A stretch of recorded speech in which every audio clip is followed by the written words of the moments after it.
watching Channel 60, Lawndale's community television for the South Bay.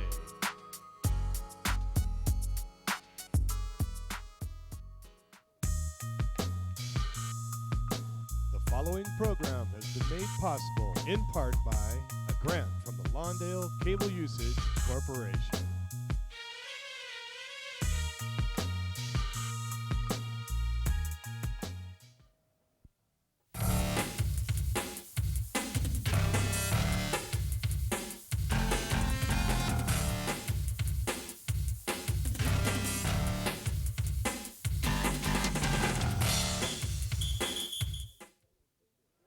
Good evening, fans, and welcome to tonight's Channel 60 sports presentation. We're at Hawthorne High School as the Cougars of the Bay League take on their foe, the North Torrance Saxons. This is homecoming 1997 for the Cougars, so there's a lot of excitement in the air.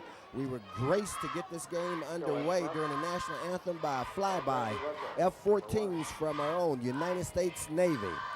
The Cougars will be receiving the opening kickoff.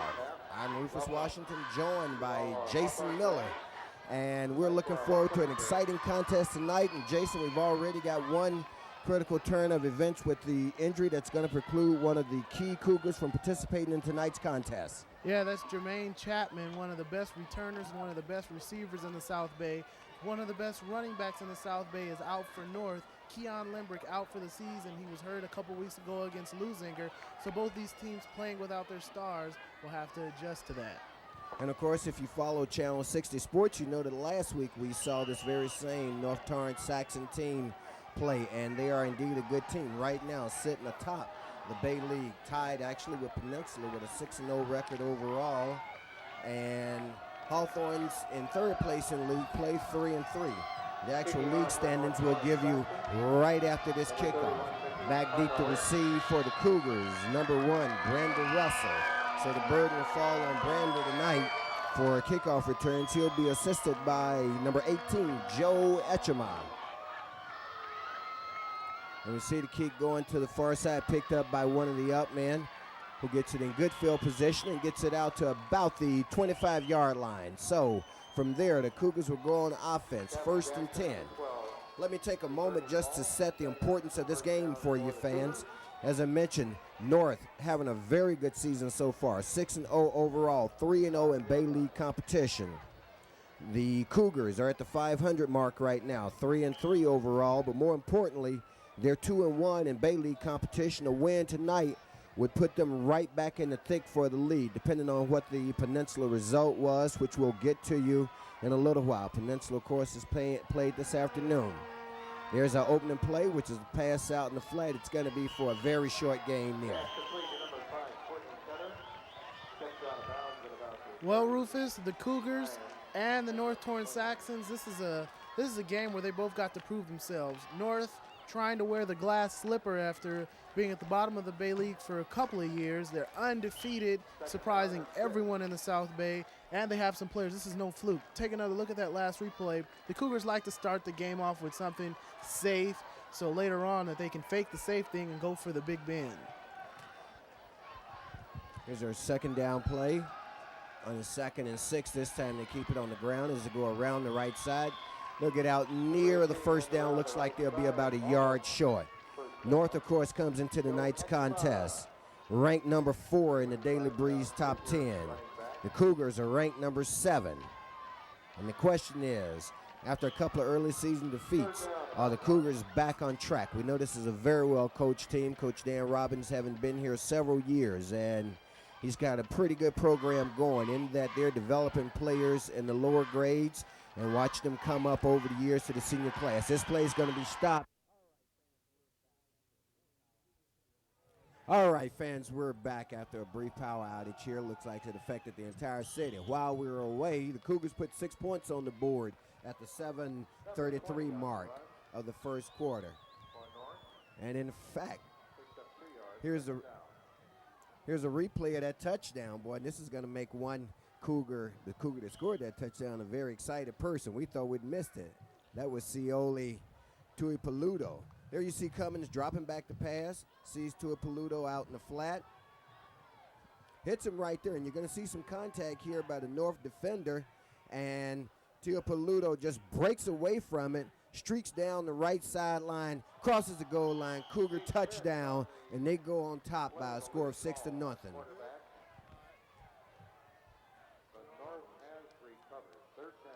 And now we're back to live action, fans, and it's a second down and looks like a 2nd and 11 for the Saxons of North Torrance. This is their second possession of the ball game. They've yet to get on the board. And again, a big hand to the crew here at Lawndale's Community Cable Channel 60 as we lost all power and had to completely regroup. A task that normally takes these guys 2 hours to do, they got it done for you in a span of about 10 minutes. That's what's called teamwork, fans, and we do it all for you right here on Lawndale's Community Cable Channel 60. This broadcast, of course, being brought to you courtesy of the Lawndale Cable Usage Corporation. North unable to pick up a first down on that possession, will be kicking now to the Cougars. So let's get back into the ball game, fans, and let's have a good one here, homecoming night 1997 at Hawthorne High School. Cougars going to let the kick bounce. Now they pick it up on the delay. They're going to get good field position at their own 43-yard line, where with 6:03 left in the first quarter, it's going to be 1st and 10 for the Cougars, who have had excellent field position on all 3 of their drives tonight, this being the 3rd. Well, the Cougars started off slow early, Rufus, but second drive, Dan Robbins dipped into his bag of tricks through a pitch pass back to the quarterback that set Hawthorne up in excellent field position to go in for the score. They're playing against a North team that has a good offense, but their defense is suspect, and the Cougars may be able to take advantage of that. So it's a 1st and 10. Cummins keeps it on the ground to the feature back, Brandon Russell. Russell picks up about 7, maybe 8 on the carry as he crosses midfield into Saxon territory. As Jason mentioned to you earlier, injuries certainly have evened themselves out for both teams. You've got Limbrick, the big back for North, who's out for the season with a knee injury. And you've got Jermaine Chapman, who's one of the feature backs for the Cougars, who's also out not for the season but certainly for this game. So it's a 2nd down and short. They're going to call it 2 from the 48-yard line for the Cougars. Cummins drop backs the pass, rolls left, pump fakes. A defender has a hand on him. He scrambles to get away, but he's going to be sacked back at his own 40-yard line. Huge loss on that play, Jason. I have no doubt that Andre Cummings has the potential to be one of the best quarterbacks in the area, Rufus, but he makes a few mistakes on the bootleg like he made right there, holds on to the ball just a little bit too long. He needs to get rid of that thing. Now the Cougars, instead of a 3rd and 2, are stuck with a 3rd and 15, and their best receiver is not even in uniform. Definitely a 3rd and long from the 40-yard line, their own 40. They need to get down to about the 45 of the Saxons. They're going to keep it on the ground this time. Coming around left end, they pick up a lot of yards, but not nearly enough for the first down. With the carry, Joe Echema. Good carry for Joe. It looks like they're going to be about 4 yards short, Jason. The Cougar offensive line has been on and off this season, Rufus, but it seems like they're having their way with the North defense so far. But the Cougars, surprisingly, in punt formation. We don't know if he's going to punt dealing with these Hawthorne boys. On the 4th and 4, they will punt it away. High snap. And they fake the punt. Here it is. And they hit number 44. He's wide open. He has the first down. He got a late flag that comes in from the back judge. Off the fake punt, that was Chris Perry, 6'2", 200-pound junior, split end defensive end, that was able to make the reception and pick up the first down. Let's see if it stands, Jason. Surprise, surprise. Hawthorne went with a trick play, but it's going to come back due to holding, Rufus. But the Cougars will take advantage of you at any time on the trick play, Rufus. Tough break for the Cougars here as they pick up the first down, but the holding penalty is going to erase that, I would imagine. And it's going to make it let's see how they call this. From where he positioned, it's still Cougar possession. First down for the Cougars. So I guess they're going to say the hold occurred after the reception and then the blocking part of that play. The hold occurred way downfield, and with the 10-yard mark off, the Cougars still had enough for the first down. So the Cougars, 2 critical plays, have reached into their bag of tricks to keep drives alive. This time, they go to the fake punt.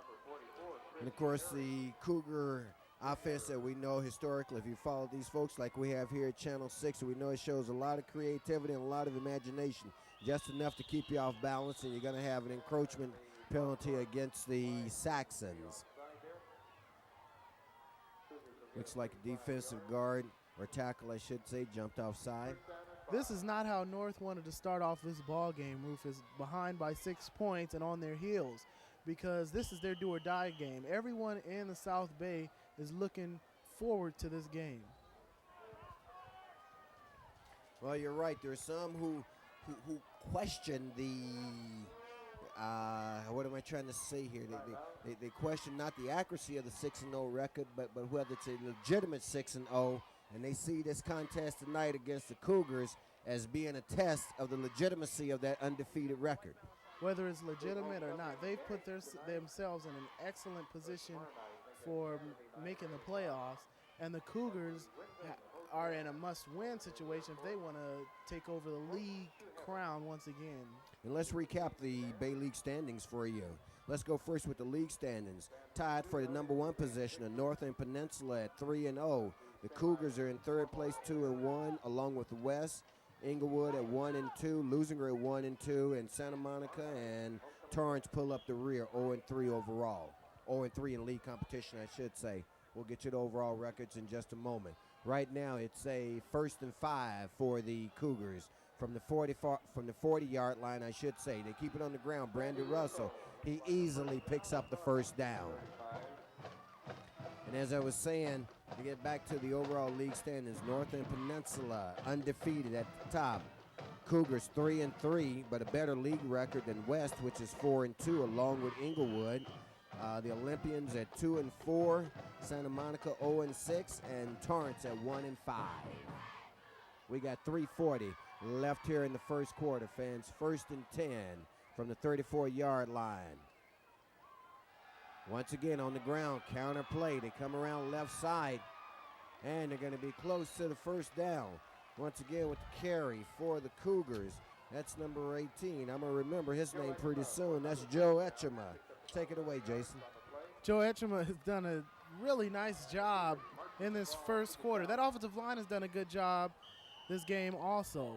Rufus, the offensive line for the Cougars, they struggled a bit in the game against Torrance a few weeks ago, but they seem to come out here and take control at Howcat Field tonight. So 1st and 10 for the Cougars. Quarterback keeper on that one as they cross the 20-yard line. Get down near the 15, looks like officially the 16. Andre Cummings, the Cougar quarterback, has quicker feet than maybe anybody on the field right now, and what an added dimension that is when your quarterback is a speed runner. And he also has an excellent arm. And the Cougars have had trouble putting the points on the board this year, Rufus. I don't understand why with all the talent that they have on the offensive side of the ball. And this is my first opportunity to see Cummings this year, but he's certainly shown a lot of poise. 6 foot, 190-pound senior. An excellent field general. Here's a pitch back to number 2. Comes around the right side. Got a flag that's going to come in once again from the back, Judge. Looks like there may have been a face mask. That was Keith Green with the carry. And that's a call. Face mask against Torrance. North has got to decide whether they want to step up and play and contend with the big boys or just be back to lowly old North, because Hawthorne has came out and they have dominated offensively and defensively. And although we don't have time of possession stats with us right now, you can clearly see that the Cougars are winning the battle of the clock so far here in the first quarter with 2:19 left. They lead by a score of 6-0, and it's going to be a 1st and 10 for the Cougars. Actually, a 1st and goal as they're inside the 10-yard line.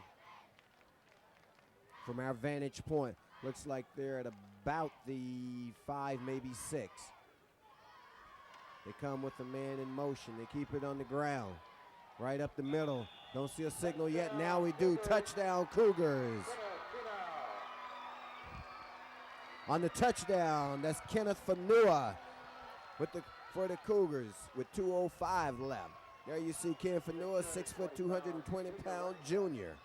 Boy, do they roll up and down on the North defense. Don't be surprised. Hawthorne on the second score of the game, they like to go for two, and they're going for two this time, Rufus. And there you see right up the middle for the two-point conversion, the quarterback, Andre Cummins. And that extends the lead now to 14-0. Here you see Fanua with the carry as he goes right up the gut. Good blocking there by number 55 for the Cougars. Let's get his name in there. William Vea, the offensive lineman, opened up a huge hole, and Fanua followed right behind him for the TD. With the two-point conversion by Cummins, that makes our score 14-0 in favor of the Cougars. 2:05 left here in the first quarter on Lawndale's Community Cable Channel 60. We've all been waiting for Cummings to have his breakout year, or his breakout game, excuse me, this year. This may be the breakout game as he has looked excellent, really hasn't made a mistake at all. This North team looks befuddled, Rufus, and if something doesn't change quickly, they're going to be blown out of this Howcat field. There we see our first quarter score, 14-0 in favor of the Cougars. There's a Cougar kickoff. Will it make the goal line? It's going to be close, and it does. Looks like that may have touched the return man. Now the official is signaling touchback, so they'll get it at the 20-yard line, where it'll be 1st and 10 for the Saxons. Near disaster on that return, on that kickoff there for the Saxons, Jason. Well, yeah, Rufus, what his idea was to take the ball into the end zone, let the ball roll into the end zone. But anyway, it's going to be 1st and 10 from the 20-yard line. North, they're having trouble running the ball. Keon Limbrick, their best player on this team, he's out. So they're really struggling offensively. They have 3 outstanding wide receivers, though, Rufus. They have Jason Mitchell, who's number 7, Devin Pitts, number 11, and Alan Russell, number 8. It's going to be up to their quarterback, Scott Smith, to provide the leadership to get them over the hump. And right now, that hump is 14 points high. 1st and 10 play for them. They take a long time to get it off. They finally do. Good defensive pressure there. And a sack by Ken Fanua, who just scored the touchdown for the Cougars. And he comes back with a big defensive play. The Cougars are blitzing this year more than they ever have, Rufus. Sort of like UCLA. They're starting to blitz a lot up the middle, and against this 4 wide receiver set, a nice attempt at a block by the running back, but Finau just does a pretty good job getting past it. But the Cougars are blitzing a lot this year, Rufus, and that has helped their pass rush. 11-yard loss on the play to keep it on the ground, and this time 2 Cougars, number 9 and number 44, J.R. Moala, get in there along with Chris Perry. And right now the Cougars are geeked up, to say the least. J.R. Moala comes from a great family of Cougar Moalas. You have his older brother, David Moala, who is at BYU. His brother, Khaleesi Moala, was an outstanding performer here. Even his sister, Tiana Moala, was an awesome volleyball player. But once again, the Cougars blitzing. North is going to have to find something to combat this blitz, or their offense is just going to keep going backwards. 3rd and 25 now for the Saxons. Cougars show blitz. They back out of it. Schmitz, the quarterback, taking a lot of time. Schmitz is hit again, but he gets it away before he's hit to the pitchman. Pitchman picks up a few yards on the play, but they're going to be a long way from a first down. It's going to bring up 4th and 22 with 30 seconds left here in the first quarter. This new blitzing defense has helped the Cougars out a lot, Rufus, because their defense has looked really good. Take another look at the option. They go option weak side, where they're trying to get it one-on-one with the quarterback in the end, and they pitch it off. But Tui Pelodu's not going nowhere as he stays with the running back and makes a nice hit. So back to receive the punt, Brandy Russell. They've been kicking away from him all night. This is Joe Etcherman, excuse me, not Joe, but rather Cioli to a Petula. He looked like the bus Jerome Bettis right there, Rufus, as he just got the ball and decided he was going forward and nobody was going to stop him. And the score, Hawthorne 14, North Torrance nothing. So that play concludes our action. here in the first quarter. Let's watch this replay of the last play. There's number 45. You see him, Teopaluta, as he hits the line. Bow. This guy runs through everything, including his own blockers there. We'll be back with second quarter action, fans, from Hawthorne High School right here on Lawndale's Community Cable Channel 60.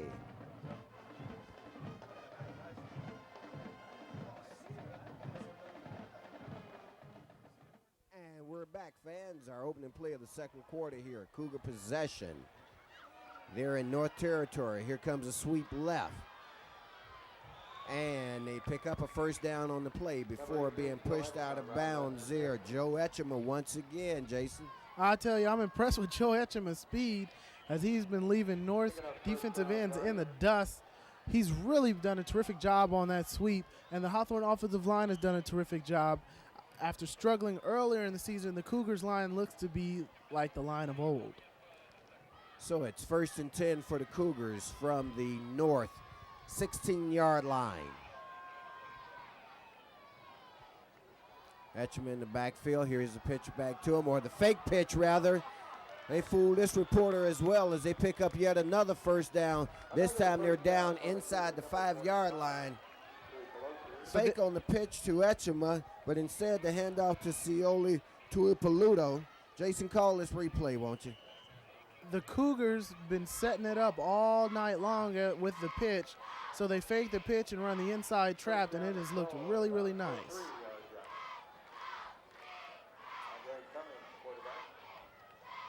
Good.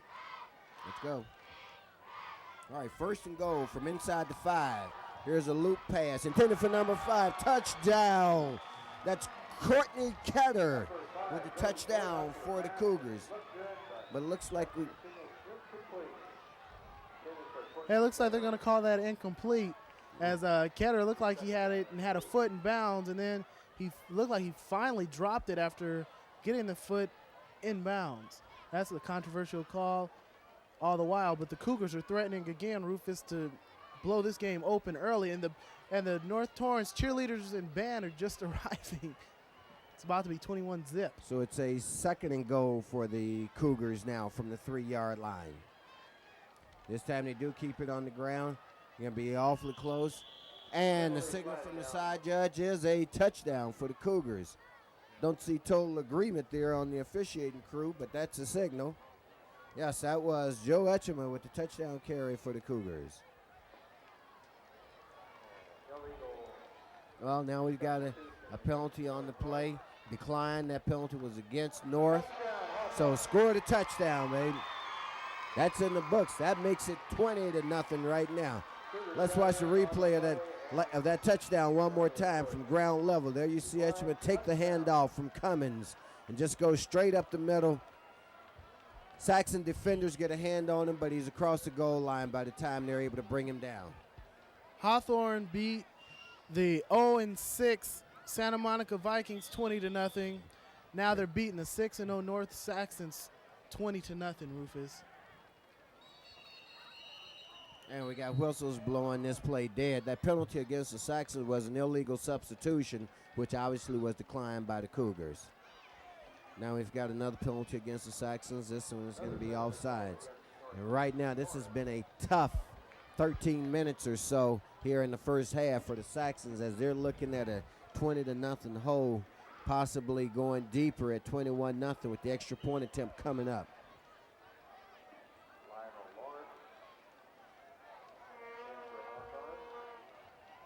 It looks like Hawthorne is bringing in their offense. We see them throwing off the kicking tee, so they're going to go for the 2 points here.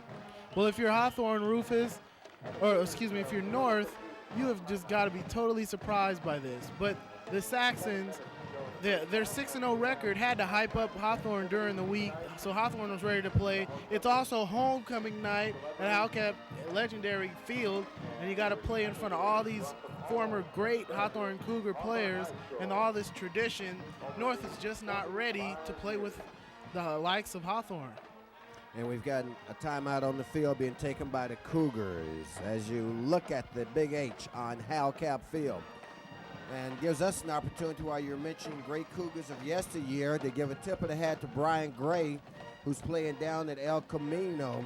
20-0 is our score here at Cougars over North. Well, Rufus, this is a big week in the Bay League. West Torrance is hosting Peninsula, and we saw West Torrance last week. They look like the real deal. Panthers just aren't going to roll over them. Well, coming out of the timeout. They go to the Cummins old horse and lines buggy. up. And we got a wing T formation here the Cougars are coming out of. They fake the handoff. Now he's back to pass, and the pass is going to be complete. That was number 44 for the Cougars, Chris Perry. We've called Chris's name a couple of times with the 2-point reception, and that makes it 22-0 now. I think Andre Cummings may be in a zone, Rufus, because he just threw that one up, and the Cougar came down with it. These are the Cougars that everyone has expected to step out and play well and contend for another CIF title. It finally looks like these Cougars are ready to play, and these North Torrance Saxons are the unlucky. They're so unlucky they have to play the Cougars on their breakout night. And there we see our score, Hawthorne 22, North nothing. The Halloween costume contest will be on the outdoor stage on Here Friday. we see the Cougar Kickoff. kickoff, going to be picked up at about the 15-yard line. The return man heads right up the middle and hurdles across the 30 out to about the 33-yard line, where for the Saxons, trailing by a score of 22-0, it's going to be 1st and 10 for them.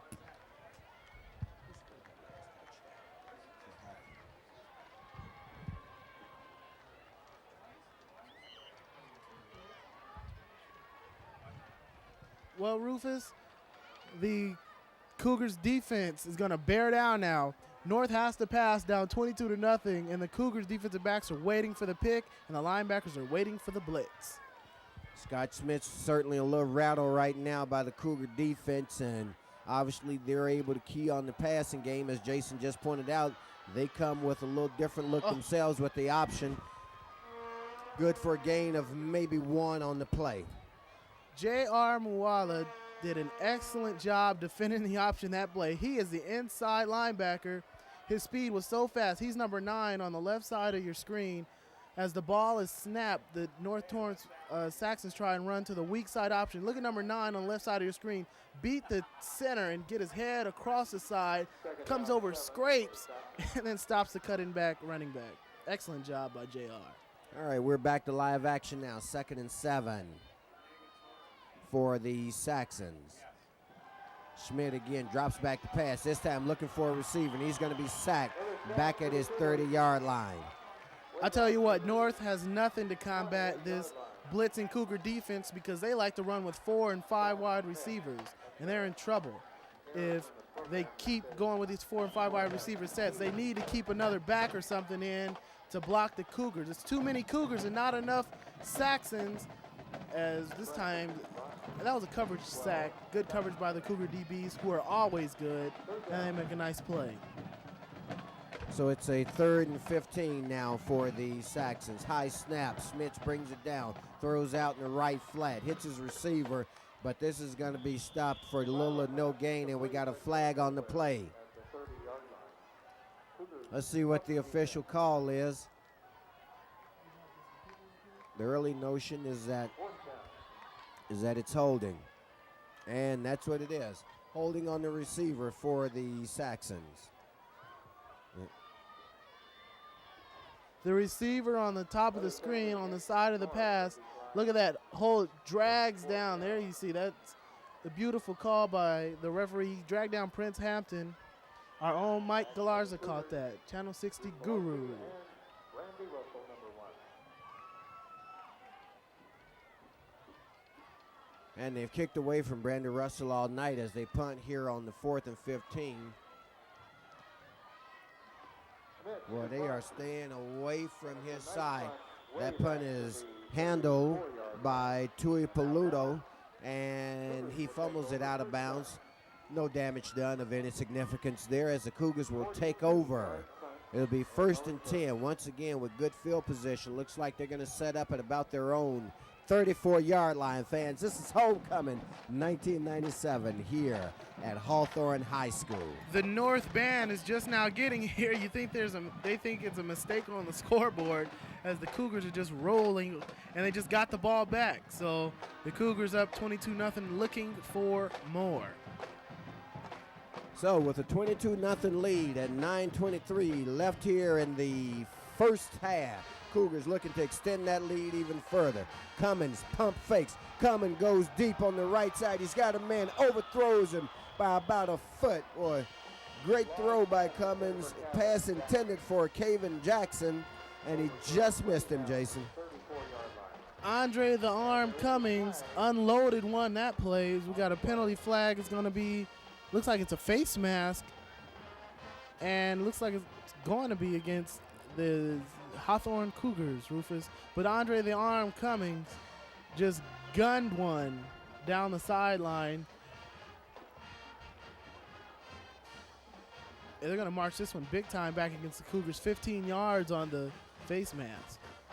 Well, the Cougars' first backward step tonight. Everything else has been all forward, man. The train's been going full steam ahead. Their first penalty of the game, or their first major penalty of the game at least. So it's going to be a 1st and 25 is the indication down on the field for the Cougars. There's a pass over the middle. That was nearly intercepted by the Saxon defender. Ill-advised pass there, one of the few mistakes that Cummins has made tonight, and that was nearly intercepted by Jason Turner. Hey, that was a good play by Jason Turner. He read screen and then tried to step in front of the pass. The Cougars are able to run the ball. They should just stick with it right now, Rufus. This game right now not in doubt, though, so maybe they want to practice some of the plays that they might not ordinarily run, but the running game has just been perfect for Hawthorne. So it's a 2nd and 25 for the Cougars. They've got to get out to the 35-yard line on the draw. Brandon Russell goes nowhere on the play. It's going to be a 3rd and very long. 9 minutes and rolling left here in the first half. Cougars leading by a score, 22-0 over the Saxons, the undefeated Saxons, we might add.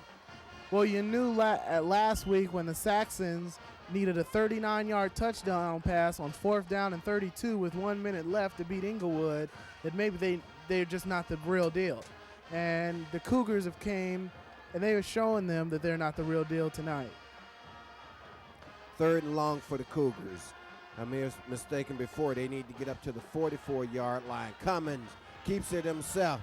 Cummins has it. Has a couple of defenders to get by. Still on his feet. Gets back to the original line of scrimmage. Picks up 15, but he's going to be short of the first down by about 9 yards. So it'll be a 4th down situation for the Cougars. There you see Cummins on your screen, the 6-foot, 190-pound senior. Well, Rufus, take another look at the replay. It faked me out, faked our cameraman out, but Hawthorne Jose, but it was a nice play-action fake by Cummings, and boy, does he look nice this evening. And big number 72, Marlon Blackwell. Let's give him a tip, and it had opened a big hole. Here's the punt by the Cougars, and it's going to drop dead at the 20-yard line. So right now, everything working for the Cougars, as that was an excellent punt. No return by the Saxons, so they start 1st and 10 from their own 20-yard line with 7:37 left in the first quarter. Once again, the Cougars leading by a score of 22-0, and this homecoming crowd has got the spirit tonight, fans. They're excited. Now we got to see if North goes away from this 4 wide receiver stuff, which they won't, because the Cougars are blitzing them, and North may get negative points on the scoreboard if they stay with this.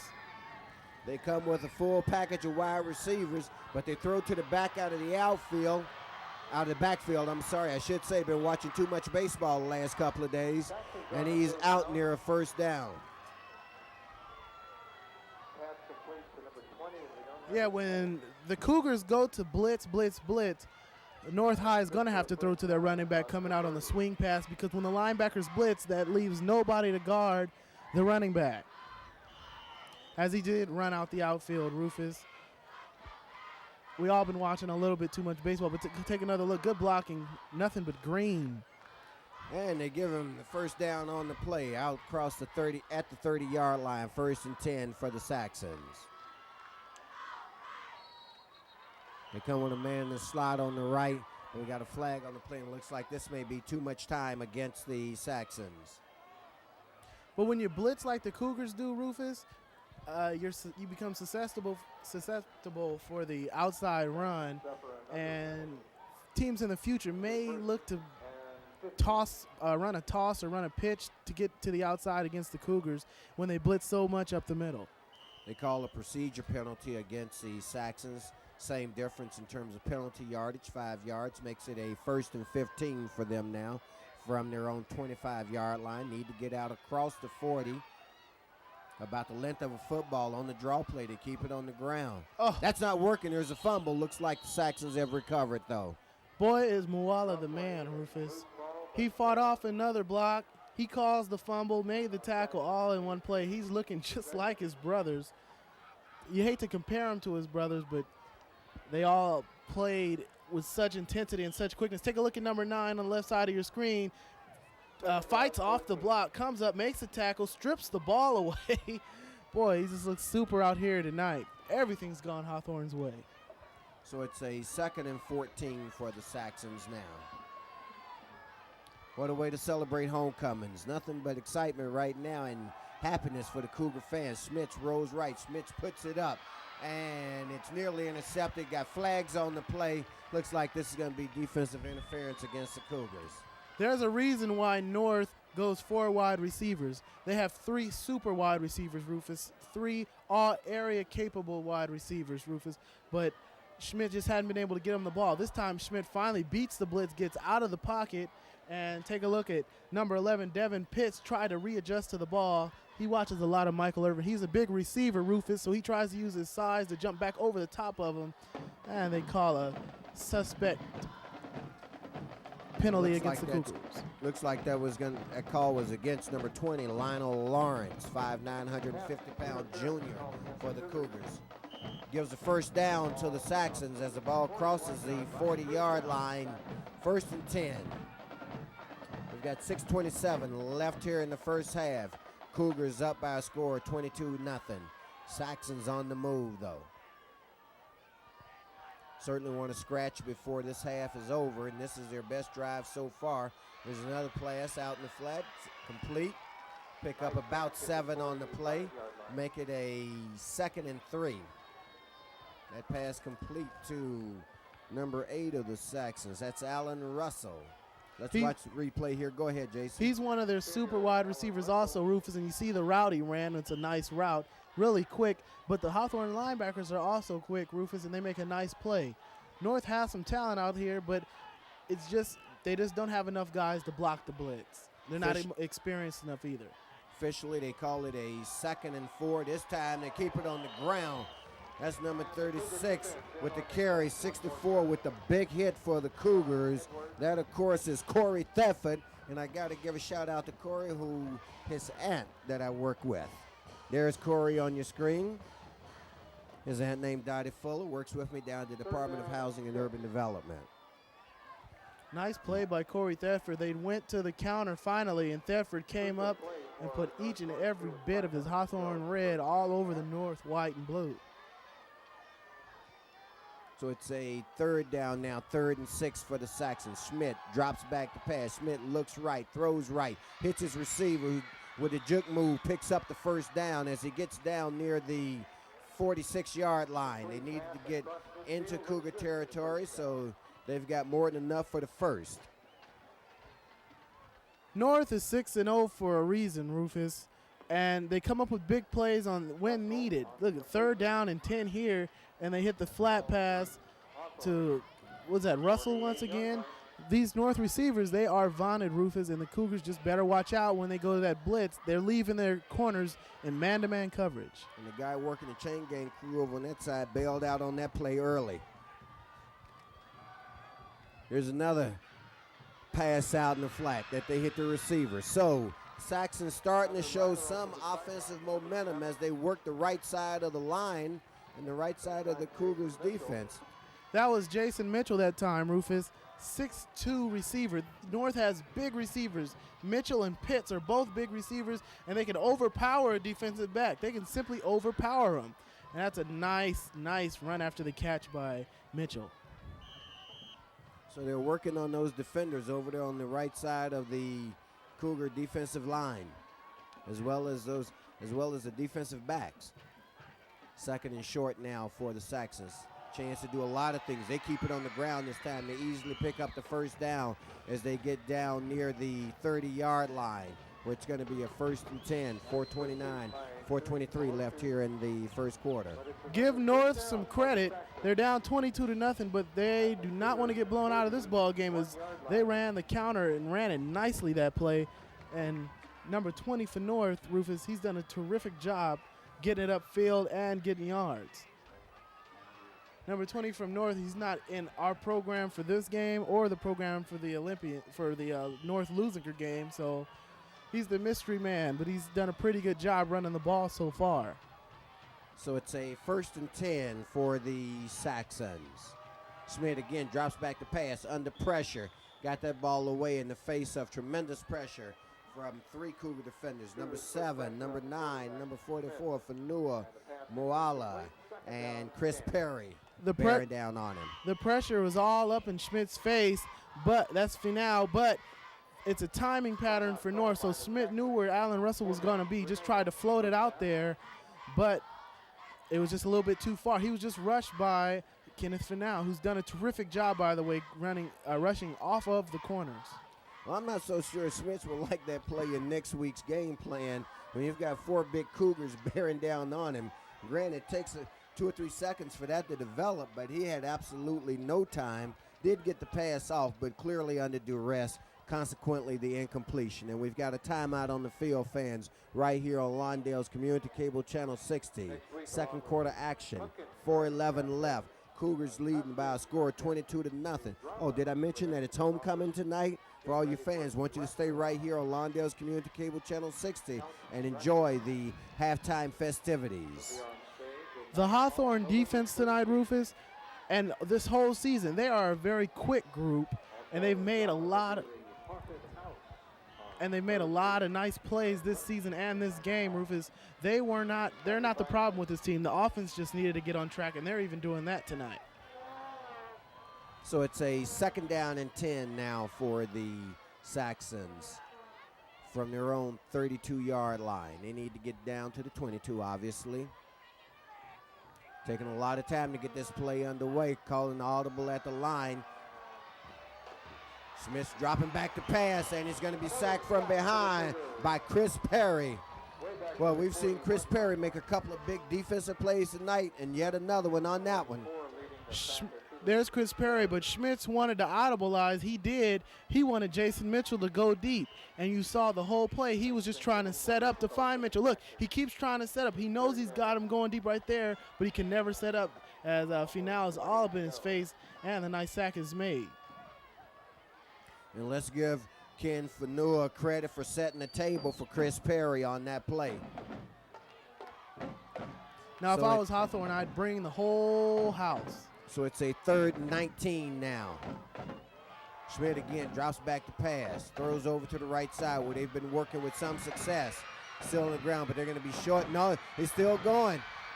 And they pick up the first down on a play that looks like the Cougar defense had it stopped way short of the first down, and somehow another the Saxon receiver keeps going and picks up the first down. That's one of their big guys, Devin Pitts. He's 6'3". He's the one that models this play after Michael Irvin, and you see why. He's just so physical. Knows where that first down marker is. Gets an extra 15 to 20 yards after the catch. Rufus, look at him just dodge these Cougars.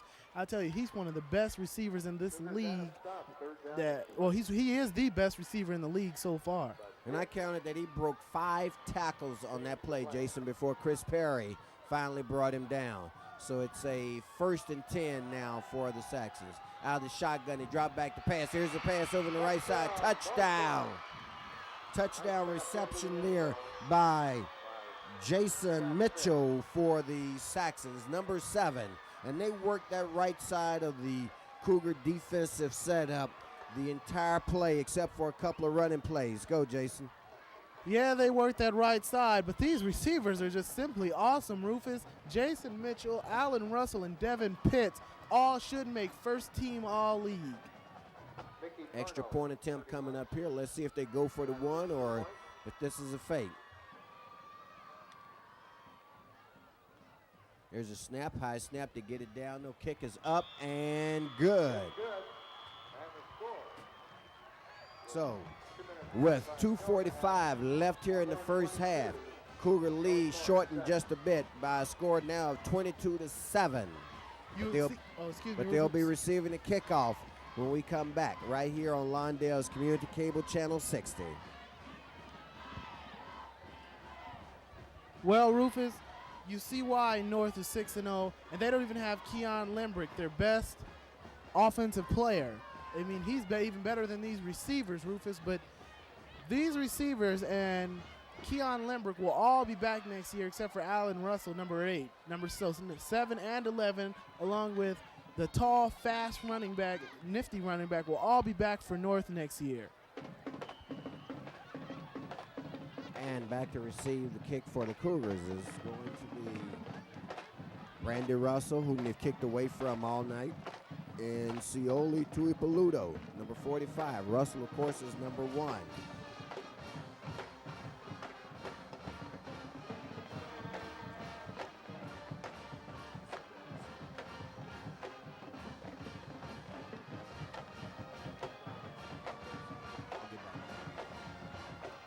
Okay, and this time they do kick to Brandon Russell's side. Russell needs to pick it up and get going, and he finally does. Let's see what Brandon does tonight. Our first chance to see him on the return. Looks pretty good as he gets it out near the 30-yard line, or rather the 20, excuse me, where it's going to be 1st and 10 for the Cougars from their own 20-yard line. He turned potential disaster into some moderate return, gets it back out to the 20-yard line. Brandy Russell was the key of this Hawthorne offense last year. Gets it about 18 to 20 times a game, but he just hasn't had the type of season he had last year. If he can get on track, the Cougars will go a long way. But they'll go a long way anyway with Andre the Arm Cummings back there. Well, the Cougars certainly looking to pick up some first downs here and run out the clock. They want to not allow the Saxons to build on that momentum that they've got. And it looks like defensively they may be starting to peak just a little on the momentum of the offensive score on their last possession, Jason, as they throw the Cougars for a yard loss on that play. They're going to call it officially a 2-yard loss, makes it a 2nd down and 12 now for the Cougars from the 18-yard line. Well, North normally has a high-powered offense, but their defense is susceptible, Rufus. But if they can come up with some stops, they'll be right back into this ball game. Cummings brings him up to the line of scrimmage. Cummings looks, pitch, drops back the pass as he rolls out here in the right flat, and that's going to be incomplete. Pass intended for Prince Hampton.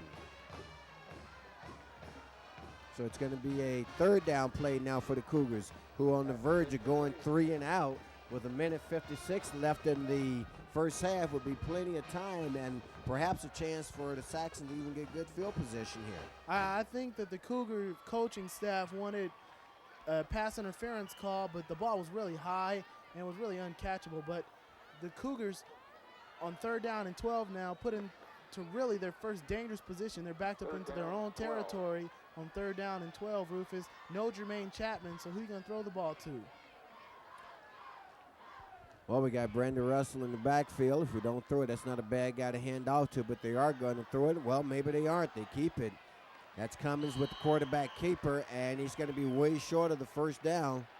And the Cougars look like they're going to go 3 and out here, and I don't think you'll see any trick plays this deep in their own territory. Let me tell you what Cummings saw. He saw Courtney Ketter was deep downfield running a post pattern, but he was double covered. He also had a receiver in the flat who was really not in a position to catch the ball, so he had to take off. Nobody to throw the ball to.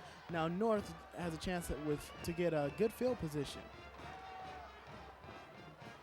Watch this boy go, And Rufus, the North right here. return man, number 8, picks it up.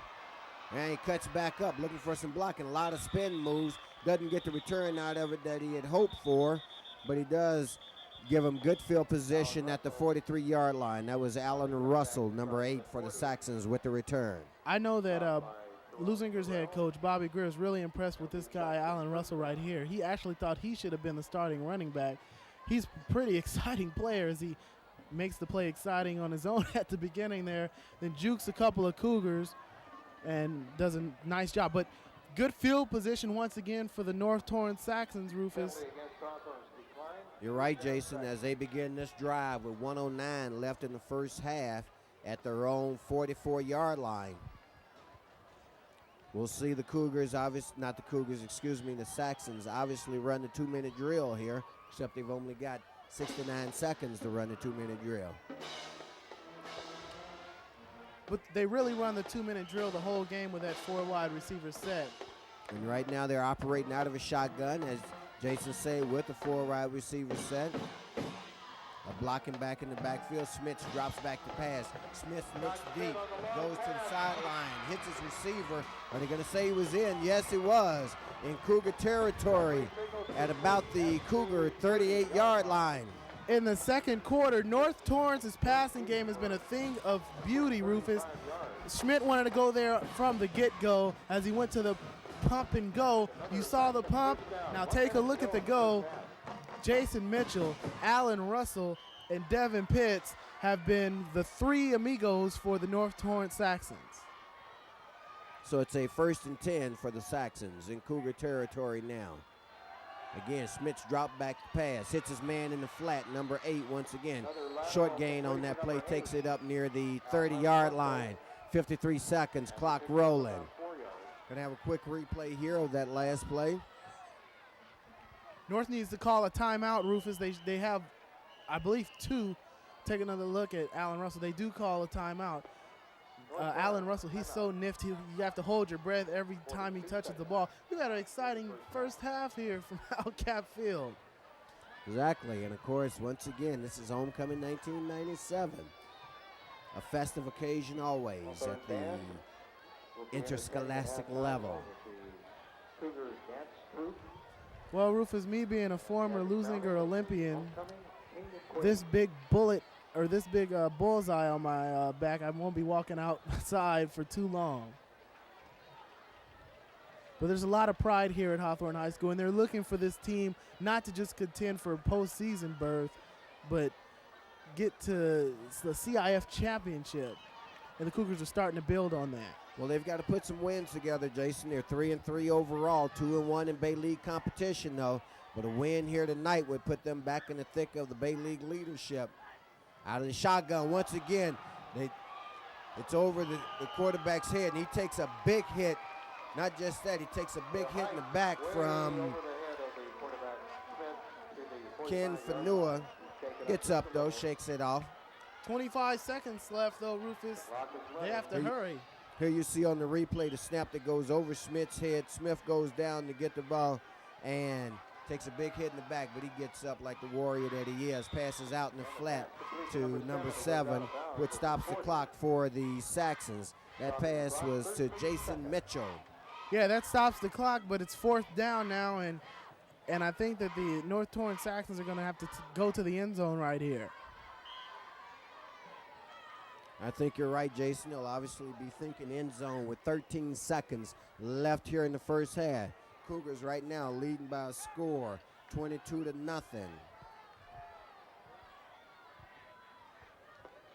more play for the Saxons. 4th down. Smith drops back to pass, goes deep, overthrows his intended receiver. So the clock will stop with 7 seconds left. And one final opportunity for the Cougars. And they'll have possession at their own 41-yard line. Chance for them to get a quick strike in. Yeah, but Schmidt has a lot of confidence in his receivers, Rufus. As you can see, he just lofts the ball up high every time he throws it downfield because he knows those guys can run under it. Cougars are well off just to sit on a knee right here and enjoy the halftime festivities. Well, let's see how they play this out. One thing about it, the Cougar offense under head coach Dan Robbins is never predictable, to say the least. And he's running out there, and he's ticked. He is absolutely upset. Dan Robbins is livid, Rufus. So something didn't make him happy out there, and so they call the timeout. Boy, he's going nuts at that offense.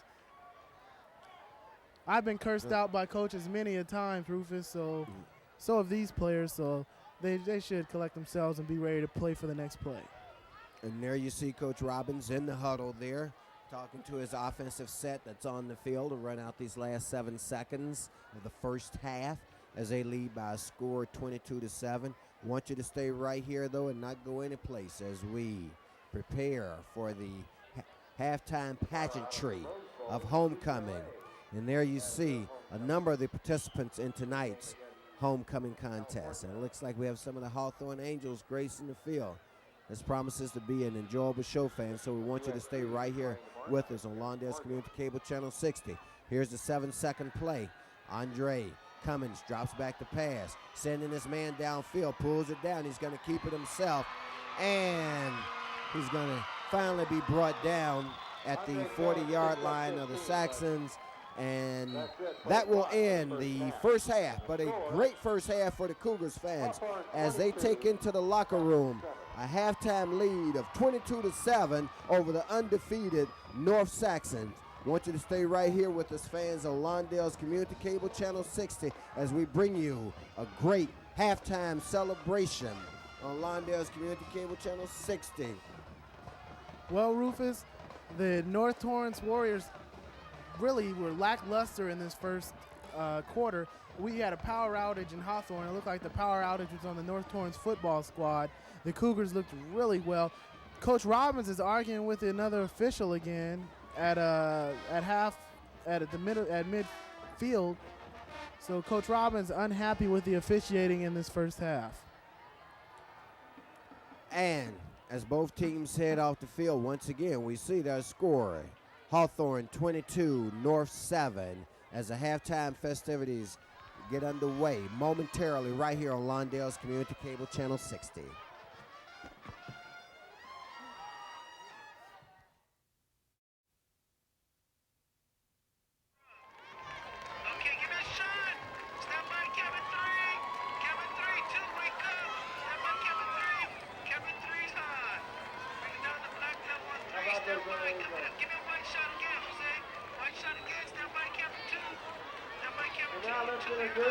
This year's homecoming finalists.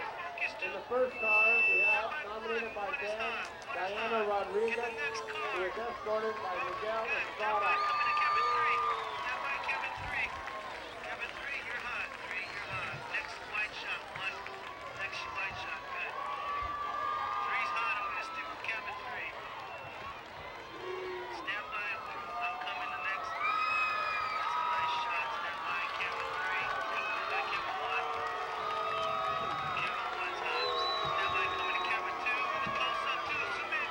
The second car, we have nominated by the third car, Steve Scott,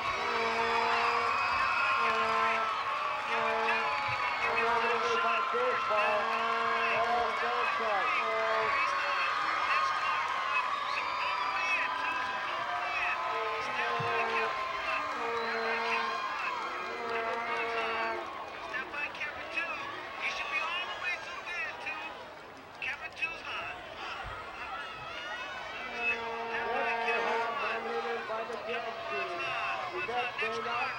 Escorted by Julius Cicero.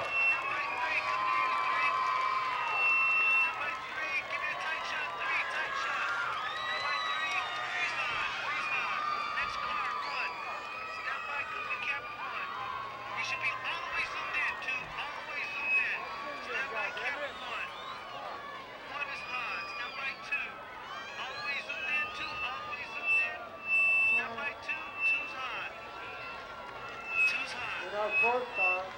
Two's hot. Stand by, coming back to camp 1. Nominated by Drill Team. Coming to camp 1. Sandy Ramos. 1 is hot, back to 3. Next car. Danny Smith, also nominated by Drill Team. 3, zoom in, 3, all the way to 3. Slowly zoom out, 1, slowly zoom out, you're hot, 1. Stand by 3. Stand by 3.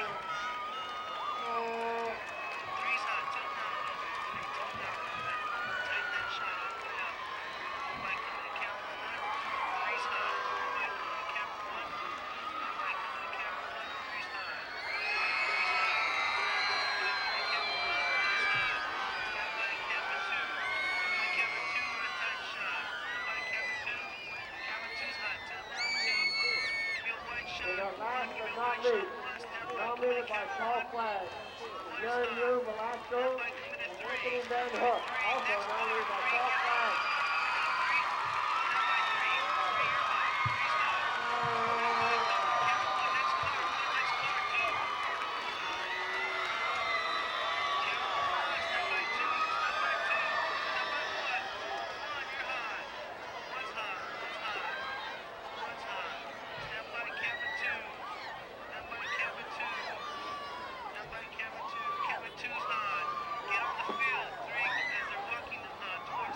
Coming up on stage, we have Diana Rodriguez, escorted by Miguel Estrada.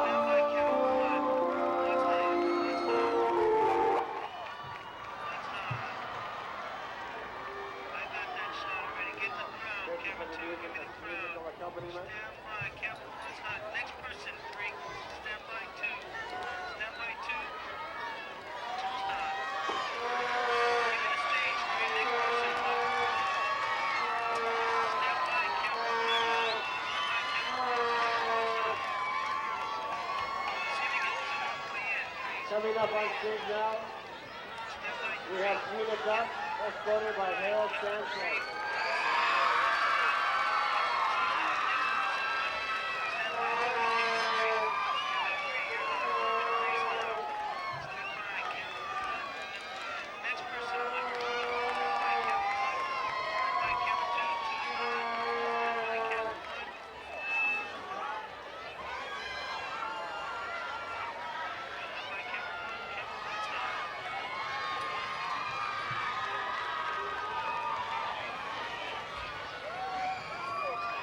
Coming up on stage now, we have Yvette Vega and Tina Cisneros.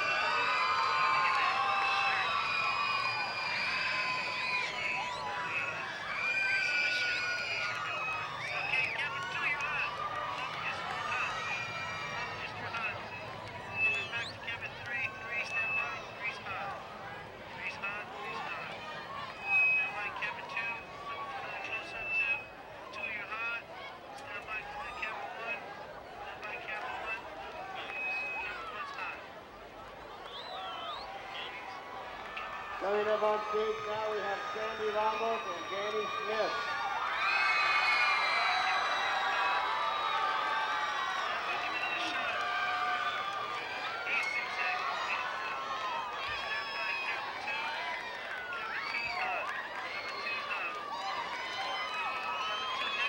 Coming on stage now, we have Leonardo Velasco and Anthony Van Hook.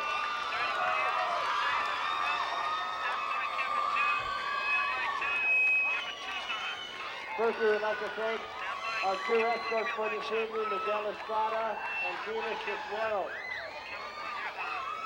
Now, we'd like to introduce our 2 Homecoming King finalists. 2 of our finalists cannot be with us tonight. They are on the football team.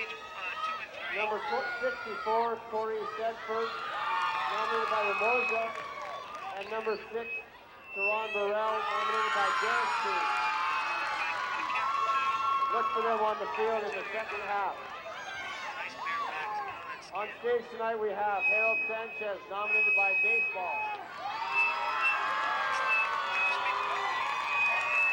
Danny Smith, nominated by drill team.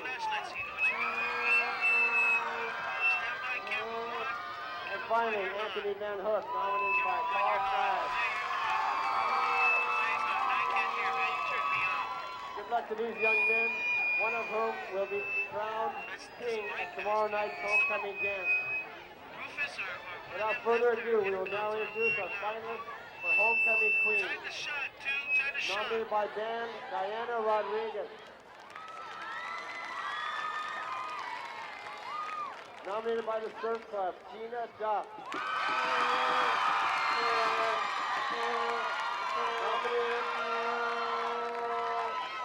Nominated by Paul Flag, Mary Lou Velasco. Nominated by the dance team, Yvette Vega.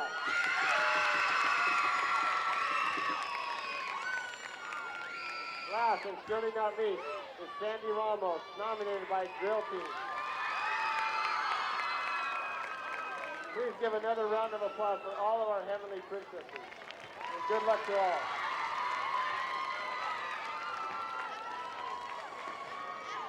now, we'd like to turn your attention to the center of the football field where our dance team, which is directed by Miss Cindy Ponce, will be performing to Wind Beneath My Wings, as sung by Bette Midler.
Good, another big hand for the dance team.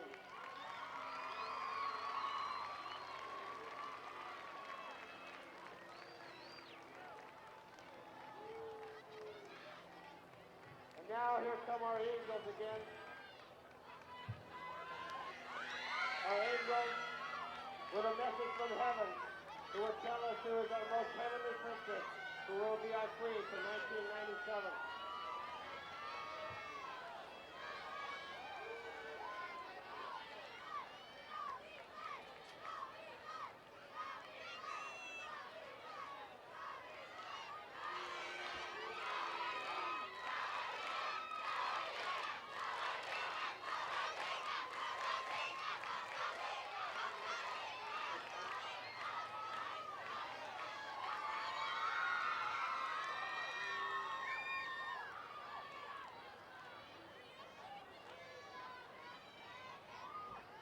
Comes our heavenly angels with a crown and a message from heaven naming our homecoming queen.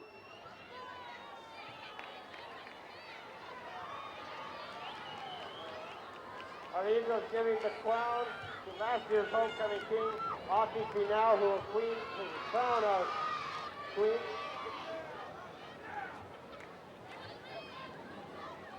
Congratulations to Hawthorne High School's 1997 homecoming queen.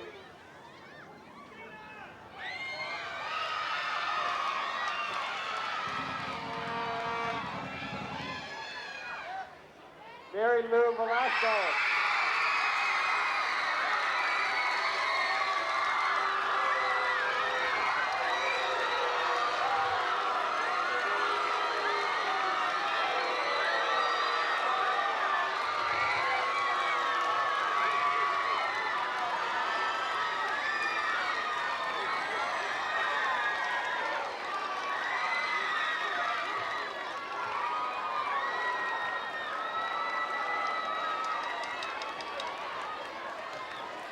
The balloons have just been reduced as the junior class balloon race.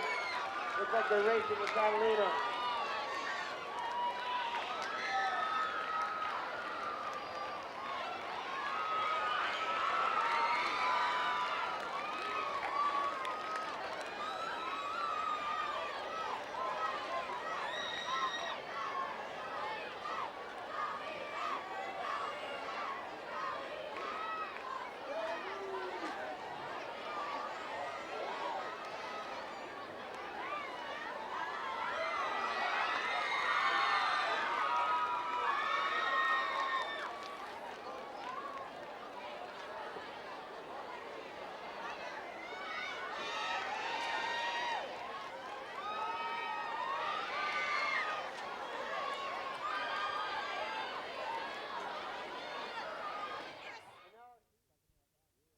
All right, fans, we're back for a second half action right here on Lawndale's Community Cable Channel 60.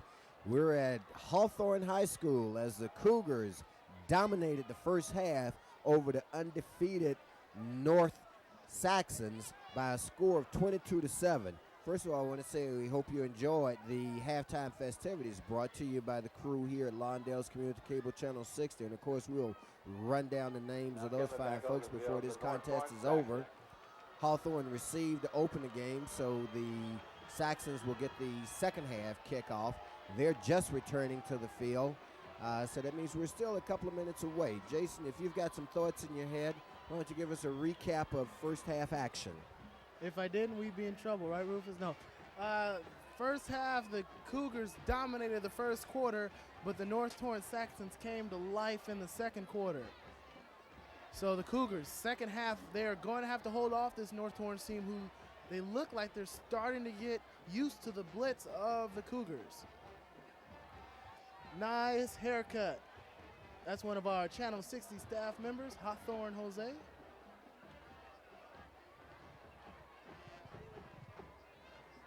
The North Band came here. It was 22-0. Now they finally start to play a tune.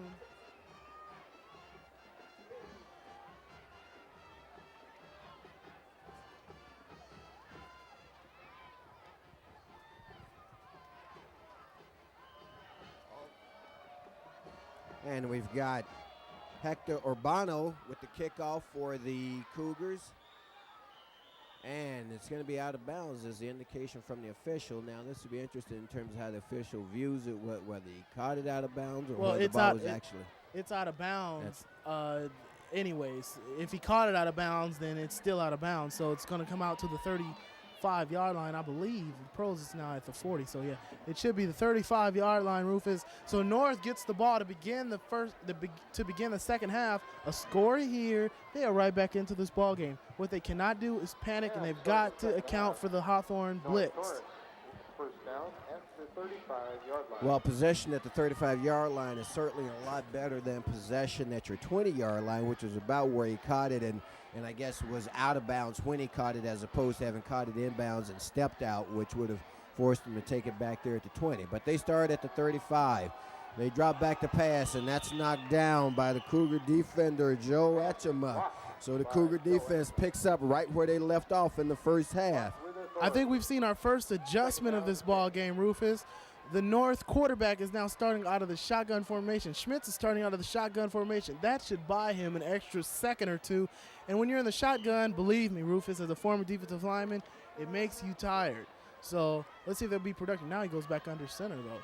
So it's a second down and 10 from the 35-yard line now for the Saxons. One man in the backfield. They keep it on the ground. They hand it off to him, and he picks up about 6 on the play. How'd he squirt through that little hole? It looked like Kenneth Funau had him. It's just like he disappeared and ran right through his arm. They turned a no-gain play right here. Take another look at the replay. It went right, just a simple blast play up the middle, right through Kenneth Funau's arm. That was an arm tackle attempt right there. He ran right through it. Good play by Mr. No Name. So it's a third down and 5 now for the Saxons. Once again, single back in the backfield. They keep it on the ground. They hand it to him. No gain on the play.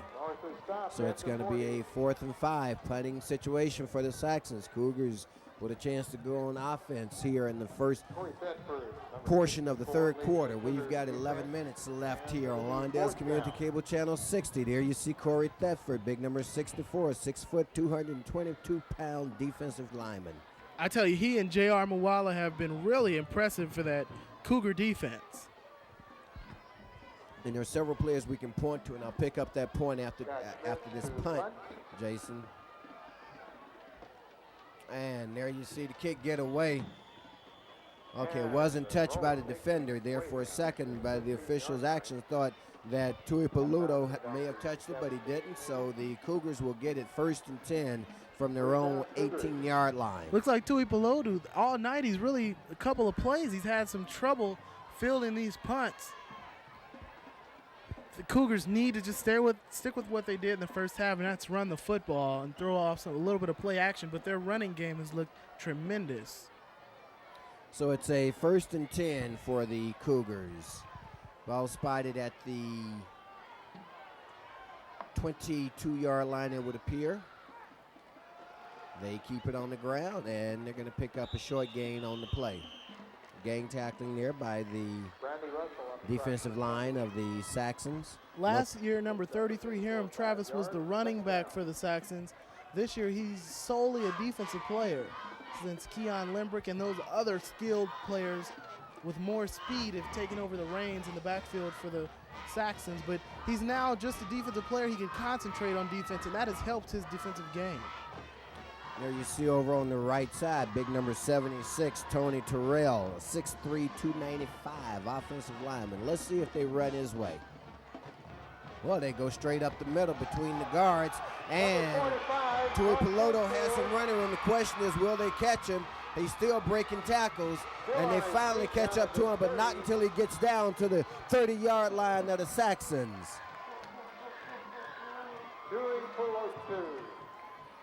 That was about a 50-yard. I was counting, Rufus. That's why I didn't say nothing. I didn't pass algebra, but take a look at Tui Paluto. Turns on the afterburners. Tui Paluto was flying. Cougars look like they went to the quick trap, and Tui Paluto just breaks it free. Gets a little bit tired at the end, but still works hard. Take a look at him break that tackle again, and then heads towards the pylon to get some separation. And not good tackling for him there by number 10, John Wilkins. Cougars keep it on the ground. Flag comes in from the referee. With those yellow flags, gets confusing with those yellow numbers and those yellow flags. Cougars, of course, same colors as USC, but this game, they have played nothing like the Trojans. They have played like they can beat the Trojans. Me being a UCLA Bruin fan, of course, Rufus. Point well taken. I take the other team, but that's another story. But and that day will come in the next couple of weeks. And it's a holding call against the Cougars, as it usually is when the referee throws the flag, because he's standing behind the offensive line, and that's basically his assignment is to watch the offensive line. Here's a pitch back, coming around the left side. And good carry there, and good pickup by Joe Etzema. Etzema does a terrific job of what I call making yourself skinny, Rufus. He knows how to turn his body to make himself skinny so he can break a lot of tackles. We're going to take another look at this. And as you see the pulling guard for the Cougars, but you're going to see Etzema make himself skinny, turn his body so he can get between the tacklers and get some extra yards. That's a sign of a good, well-coached running back. And not every guy can do that, can turn himself skinny. There are a couple of guys down there along the line. That would be impossible for them to do, but they do what they do very well, and that's blocked for these guys coming out of the backfield. Cummins drops back to pass. Cummins throws a spiral, and it's incomplete. We got a flag on the play. That's going to be offensive interference against Kevin Jackson, Rufus, as that was going to be intercepted unless he did that, by the way. The Cougars have been ripping off. It was a good call. The Cougars have been there. Take a look at the call. the Cougars have been ripping off big runs all night long. So when you're ripping off big runs, that's supposed to open up the play action right there. Nice ball fake and way to hide the ball there by Andre the Arm Cummings. You see why they call him the Arm. Throws the post corner really well, but you see the pull down by Kevin Jackson. That's also a loss of down, by the way, Rufus. One of the most costly penalties in football is offensive interference. And it's going to make it a 3rd and a whole bunch for the Cougars. They're just inside the 50 on the north side of the ball, but they've got to get down to about the 20-yard line. Cummins back to pass again, doing a little directing the traffic. Cummins pulls it down. He's going to run. He's got some running room, and he's finally tripped up at about the 35-yard line. Looks like he's going to be about 15 yards short. Andre the Arm is nice. He's fun to watch, Rufus. He's just legs on the move in the backfield right here. Go ahead, take a look. He tries to fool the defensive lineman by pointing downfield. That's an old street football trick. Doesn't work in high school. He doesn't trick him. He just does a good job of making his way outside. Now the Cougars in punt formation, but you know how it is with Hawthorne.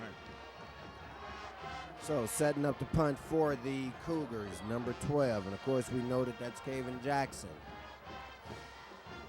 This time he punts it away over to the right side. Won't be a return. And let's see if they can down it. They let it get away. Number 6, Taryn Burrell, who was there for the Cougars on the punt coverage, let that one get away from him. They could have downed him deep in their own territory. I think he got a little bit greedy right there, Rufus. He saw it was about to drop it about the 5-yard line. He could have downed it there, but he tried to get a couple of extra yards out of it. Coach Robbins had talked to him about that, Rufus. That's right, because something's better than nothing. And in terms of punt coverage, he got 0 on that. Gives the Saxons a first down with 7:50 left here in the 3rd quarter. Cougars leading by a score of 22-7. All our scoring occurred in the first half. On the option up the left side, here's a big old hole that number 20 is exploiting, and he's going to be brought down from behind. Breakaway run by And catching him from behind, Kevin Jackson. 38-yard rip-off by the man with no name. Let's just call him John Doe, Rufus, because he just made death for the Hawthorne defense. The option, once again, they go to the weak side to draw a one-on-one with the quarterback in the end, and then just pure speed by John Doe. Nice job, though, by the Cougar defender, Kevin Jackson, to haul him down from behind. But it's a 1st and 10 for the Saxons in Cougar territory at the Cougar 44. Once again, they keep it on the ground. A bowling ball over rolling back. Number 36 there with the carry, Rashad Edwards. He's a 5'10", 220-pound senior. He's a 5'10", 220-pound senior who hasn't seen many carries this season, Rufus. And Torrance, maybe they just tried to keep the Cougars honest by running one up the middle. Won't let them cheat a little bit too much. But remember, North has those dangerous receivers, all 3 of them in. You got Jason Mitchell, number 7, Allen Russell, number 8, and Devin Pitts, number 11. Short gain on the play for the Saxons, 2nd and 9 on the bootleg left. Schmitz can't get away. He cannot get away from number 44, Chris Perry. We've called his name a lot of times tonight. Chris is having a great game there. You see Chris on your screen there. Chris Perry does a terrific job because Schmitz, he was running to his left. Schmitz is a right-handed quarterback, and right-handed quarterbacks in high school cannot throw on the dead run like that. Maybe that was just actually a planned bootleg as some receivers were blocking downfield. Schmitz, one of his wheels is a flat tire because he looked pretty slow that play. Now it's 3rd down and long, and the Cougars may come with a blitz. 3rd and 15. They put 4 receivers in the pattern. 3 on the right side, 1 on the left. And they go to the weak side. The reception is made. Would have been a touchdown. Still on his feet as he gets down to the 15-yard line. Would have been a touchdown for the Saxons if Smith had led his receiver, but instead his receiver had to come back and adjust to the pass, which was thrown a little bit behind him. Devin Pitts, what a terrific play, as I believe the Courtney Ketter slipped a little bit, or that was just, he was expecting safety help, didn't get the help. Safety was on the other side. That was Kevin Jackson. But what can you say about Devin Pitts? He has really come to the forefront as maybe the top receiver here in the Bay League. And number 2 and 3 receivers on the Bay League may be on this team. Well, folks, we've got very much of a ball game. Right now it's 22-7, though. Cougars with a 15-point lead. Now you're going to have encroachment against number 7 of the Cougars, who stepped across. That's Kenneth Fanua. You don't want to let a run-and-shoot offense like North get into a rhythm. They are in a rhythm now. They have some confidence. They feel they can throw the ball against the Cougars. And, well, I'll tell you what, they have thrown the ball. Whenever they've been able to get it off, the Cougar defensive backs just have not been there. The North Torrance wide receivers, though, they have really played an excellent game, Rufus. And if they continue this, the Cougars are going to be in a lot of trouble because it's 5:30 left to play only in the third quarter. So it's a 1st and 5 now for the Saxons from the 10-yard line. Here's a pass over on the right side. Touchdown! That touchdown pass, as Jason has told you so many times tonight. In fact, his namesake, Jason Mitchell, a part of that receiving core for the Saxons, and they've struck again and pulled just a little bit closer. They look like the Florida Gators, Rufus, because Schmidt has had the arm of Werfel, and his wide receivers have really done a terrific job. Beautiful play by Jason Mitchell. Once again, beat the defensive back for Hawthorne. 5-yard TD pass makes it a 22-13 score. Extra point attempt coming up. At some point, the Saxons will need to look at the deuce. Let's see if they do it now. No, they go for the singleton. And it's good. Makes it 22-14. Fans with 5:20 left. All of a sudden, we've got ourselves a ball game. North brought a lot of people to this game, and when they're going to be on their feet and they're going to be making some noise once the Cougars get this ball back, all of a sudden, take a look at the North sidelines. They are all on their feet. You see high fives, pats on the tail. You see a bunch of mothers clapping, as Mike Galarza, the director, told me. With the indication that they've been down to Tijuana recently. Judging by the blankets up there. One of my favorite shopping items, by the way, when I go south of the border. I have other favorite shopping items south of the border that are illegal in the United States. Firecrackers.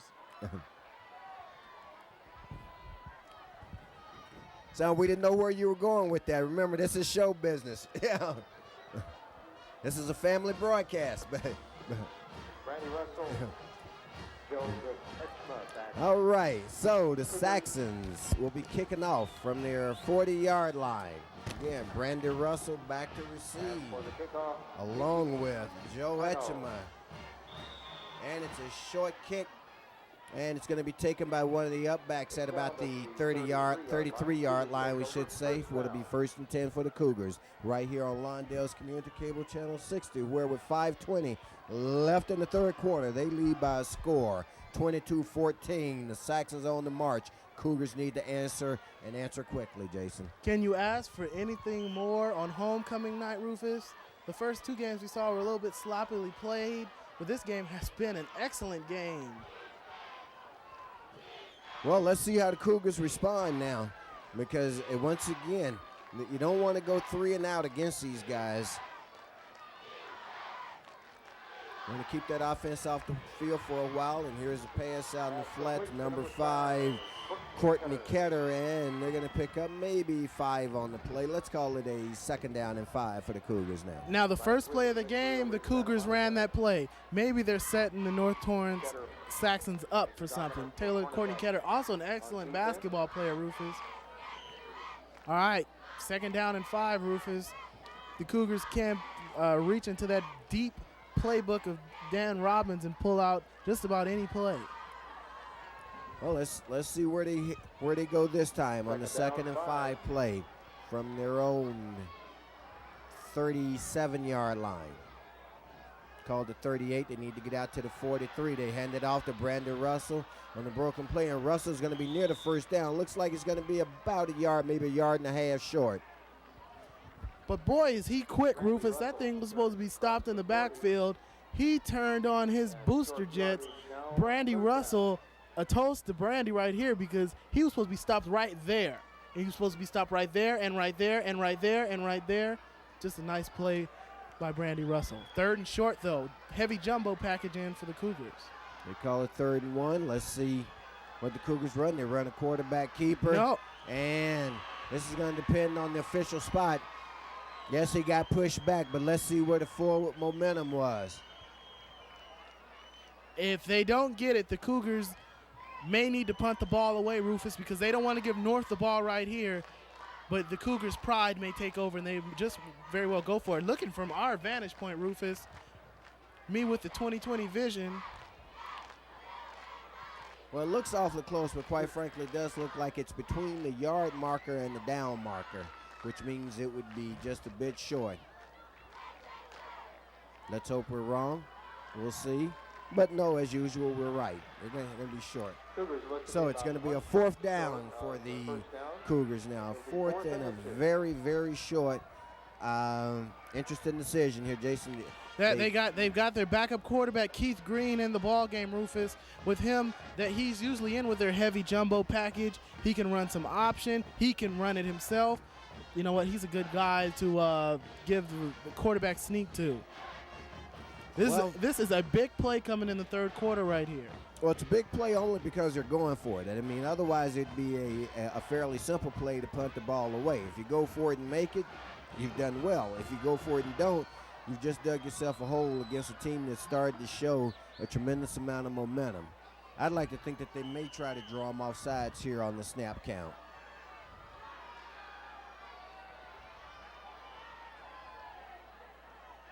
They keep it on the ground, and it's going to be close. It looks like they gave him the spot, Rufus, but it looked like he didn't move an inch. He did not budge an inch, but it looked like they gave him a pretty good spot. They're going to have to measure for this one. And I don't think he got it, Rufus. It did not move that much forward. And he may have just fumbled the ball, and they may have just not called it. Well, there's no indication, although the ball may have come loose, that the officials called the fumble. We'll try to see if we see where it came loose. But the fumble isn't a part of the equation right now. Okay. He didn't get it. He did not make it. Their crowd is going crazy, Rufus. Their crowd is going crazy. They know they have the momentum on their side. And the Cougars, they are dead silent, this homecoming crowd. And who's just reported a second-guess head coach Dan Robbins, but I got to tell you, with as much time as there is, let's watch the replay again. And there you see the ball loose on the ground, but the quarterback clearly fell on it, but it was the fumble that prevented them from picking up the first down. Exactly. That's why he couldn't get Great forward. camera coverage by the crew here at Lawndale's Community Cable Channel 60. It's going to be fun to watch what North does on offense because these receivers are very exciting to watch. Folks, you better enjoy these cameramen because some of these guys are going to be at the networks before too long. And you can be able to say, I saw them on Lawndale's Cable Channel 60. Pass incomplete there. Little swing pass out in the right flat. Second down and 10.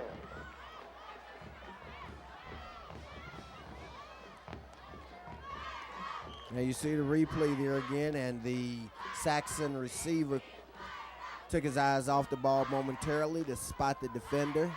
I think he was thinking about running before thinking about catching. And here they go out of the shotgun again to try and offset that blitz, Rufus. 2nd and 10. Like I said, they come with 4 receivers in the set. You got movement here, and you're going to have one of the receivers that move. They're letting the play go through. I'm a little surprised here. You would think it's against the defense. Whatever it is, Hawthorne should decline it, and it just may be not enough men on the line of scrimmage. Hawthorne's got to decline this penalty. And they made it 3rd 15, but on 3rd and longs, those big receivers have come through for the Saxons. Yeah, what they're calling, Rufus, illegal procedure. That means maybe not enough, too many men in the backfield is probably what it was. Well, it was the middle receiver in the 3 receiver set on this side who clearly leaned forward prior to the snap of the ball, and that's where the call came from. So now it's a 2nd down and 15 for the Saxons.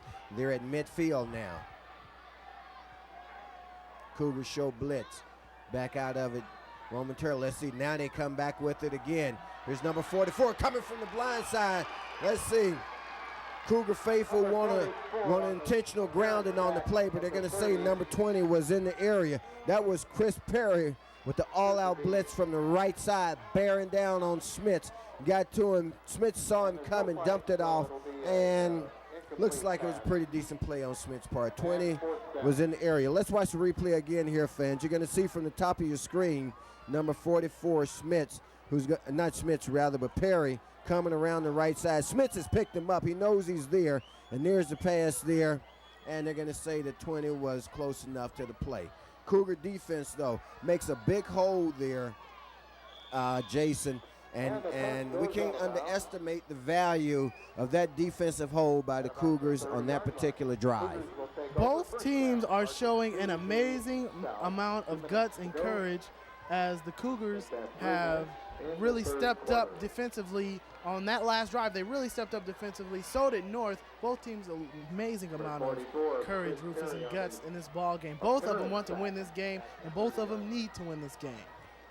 So the Cougars take possession again here in the third quarter from their own 25-yard line, where it'll be 1st and 10. Coming still under center at quarterback. Hands it off to number 45, who breaks around the right side. Picks up first down on the play. That Tui Pelotu When somebody teaches him how to run, he's going to be a good running back. Yeah, and I say that somewhat facetiously, but that's the second time tonight he's shown a disdain for his blockers, and instead you fights against them instead of with them. Well, he's running behind Tony TNT Terrell, and they just took over that play. The North defense is really small, Rufus, and when the Cougars run right at them, they seem to have a lot of success. Of course, the Cougars have a big offensive line to run behind. Once again, to keep it on the ground. This time it's Etchema, and Etchema crosses the 45-yard line out to the 47. Etchema does a good job each and every time he gets the ball. He does a good job of getting upfield and getting each and every yard allotted to him, Rufus. Take another look at it. They went to the scissors, and then he was tripped up, but he always seems to lean forward and fall forward. So it's a 2nd down and 5 for the Cougars now from their own 45-yard line. They need to cross midfield. Here's a pitch back to Etchema once again. Etchema gets across midfield, picks up the first down on second effort.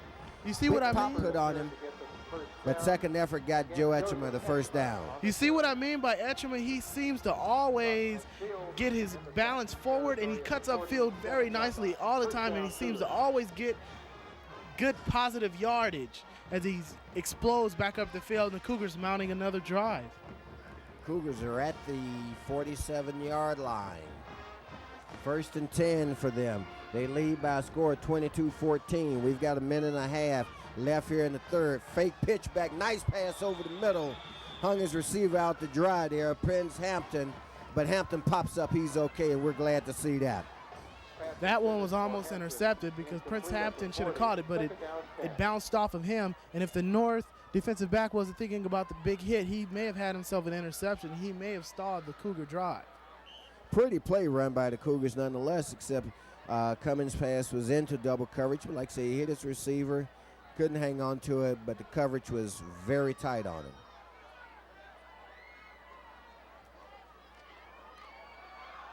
Once again, they keep it on the ground. Tuipulotu with the carry. Haven't seen Brandon Russell operate much in the backfield tonight, Jason. I was just thinking that, but the offensive line for the Cougars have done an excellent job of holding their blocks as they get forward, drive, and to trap, and it's wide open. Maybe we can take a look. Brandy Russell seems to be all right. He's sitting right on the bench. He's sitting right on the bench, Rufus, and it doesn't even look like he's even close to getting in this game offensively. Not sure what's on his mind. We don't have an injury report on him, and normally when you see a guy back like that, it looks like it's a coach's decision of some sort that he's not happy with, and we've got a Cougar timeout here with 49 seconds left in the first half. And obviously Coach Dan Robbins isn't happy about that as you see him strut out to the field to talk to his troops here. He realizes the clock was running down, boy, and you hate to burn these timeouts at this point in time. Boy, is he, Coach Robbins, dramatic. Look like he's doing a chicken dance right there. Yeah, but the Cougars, you're right. To continue the thought about Brandy Russell, you just have to wonder what, maybe I don't want to speculate, but who knows what's happened. Etchemon's done a pretty good job. Now Brandy Russell, with him seeing so few carries and Jermaine Chapman not even dressed for tonight's game, the Cougars are really without the base and the nucleus for their team this year coming into the season. But guys like Andre Cummings and Kevin Etchema, they've done a pretty good job. So the Cougars burn one of their 3 allotted timeouts, and let's keep track of that fact that they use that timeout with only 49 seconds left in the third quarter, because in this type of contest, timeouts, and you've got a fumble on the play. Don't know whether that was the old Nebraska fumble Ruski or not, but I tell you what, it didn't fool the Saxons. I don't think Cummings was ready to receive the ball, Rufus, but let me tell you why that was a big fumble and the loss was big, because he lost 5 that play. Take another look, though. Hey, he just rolled that thing back there. That was a bad snap. But the loss, let me tell you why the loss is big, because the Cougars on a 4th and 5 maybe could have faked it. Now it seems like the yardage is too long to fake a punt. Well, they certainly show punt, back to punt, Caven Jackson. Caven's down, and he does punt it this time. You've always got to stay alert against Cougar special teams and everybody. They're going to let this one roll. Let's see, does it get to the end zone? The indication is that it doesn't by the official at the 1-yard line. The Saxons will go on offense. And I think you're going to see some disagreement from the Saxon coaching staff on that call. What a beautiful job by Teron Burrell. And Rufus, with the Cougar blitzing, defense, we may see a safety, but with the great receivers from North, we may see a 99-yard touchdown pass. Well, we've got we just may see a 2-yard gain. Got 6 seconds left here in the third quarter at Hal Cap Field, Hawthorne, California. Hawthorne High School, we're at, folks, bringing you the very best in South Bay high school football. First and a whole lot for the Saxons from their own 1-yard line. Cougars showing blitz all over the place. They'd like to pick up the deuce here on the safety, but they pick up a little yardage as they move it out to about the 3-yard line. Gives them a little more breathing room, if nothing else. And that play ends the third quarter. So after 3 quarters, fans, right here at Hal Cap Field, homecoming night 1997, the Hawthorne Cougars, after jumping out to a 22-0 lead, are now clinging to a 22-14 lead as we begin fourth quarter action in just a moment right here on Lawndale's Community Cable Channel 60. Well, next week we got double hitter action, Rufus. First time, I believe, in the history of Channel 60 Sports, we're bringing you a double-header weekend with Lusinger playing Thursday against Peninsula, and then the Cougars going to Inglewood to play the Sentinels. So groundbreaking coverage by Channel 60, led by our little Napoleon himself, Michael Galarza. Tonight's football game will be televised tonight on Channel. All right, the Cougars head back out on the field. Their defensive unit, that is. They've got the Saxons pinned in a hole. They spot the ball from this vantage point at about the 4-yard line. It was down near the 1. It must have been downed at the 3 to be official, because they show it as a 2nd and 9. And that's what we'll go with. 2nd and 9 for the Saxons. First play of the fourth quarter.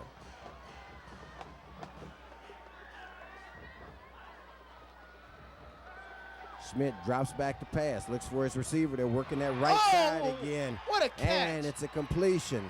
Nice catch there by number 7, and that, of course, is Jason Mitchell. Do they have some receivers? This is so fun to watch, Rufus. What a dive and play. Almost looked like Desmond Howard's catch for Michigan when he played back for Michigan the year he won the Heisman Trophy. They go to the play action. Finally, they pick up the outside rush, and then Schmidt loves to put air under the ball, let his receivers go and get it, and then stretching out Jason Mitchell, all 6'2" of them, to go get that one. And with that, he certainly gives them more than ample amount of breathing room. Here's a pitch back, nobody in the hole for the Cougars. The running back turns back up, makes a bad decision. Running-wise, great execution by the Saxons, but he turned what could have been a gain a bigger gain into a very small gain of about 4 yards on the play. Courtney Ketter caused this one. If Courtney Ketter doesn't make this play, this is going to go a long, long way. But let's take another look at that catch from our Channel 60 cam, field level, Rufus. You're going to feel it. Sweet. And that, of course, was enough for the first down as it brought him out to the 25-yard line. Remember this drive, and let's make a note of this, that this drive started at their own 3-yard line. Schmidt on the quarterback. Schmidt slips. Schmidt goes to his receiver, and boy, we've got all kind of action here on the sideline. Is that Mike Walsh, offensive line coach for the Cougars, got cleaned out by the receiver for North as they tried the fly pattern, but if the North receiver would have kept his stride, that one could have gone for 6. So it's going to be a 3rd down and 8 now for the Saxons. They need to get out to their 35-yard line. Ball at the 27, obviously. You almost want them to go 3rd down so you can see these receivers play. Out of the shotgun. Once again, they come with their 4 receiver set. They keep it back in the backfield, ostensibly for blocking purposes. Now they're going to send them in motion. Schmidt drops back the pass. Here's his pass. Hits his receiver. And it's a 1st down out near midfield. Once again, that's Jason Mitchell. They are on fire. Jason Mitchell is on fire. Let's give Steve Schmidt some credit because he is throwing these balls right on the money, Rufus. This has been fun. Just like spring ball, he just lays it out for the post corner, and the safety, once again, too slow getting over there. Well, one thing they're doing is stretching the defense.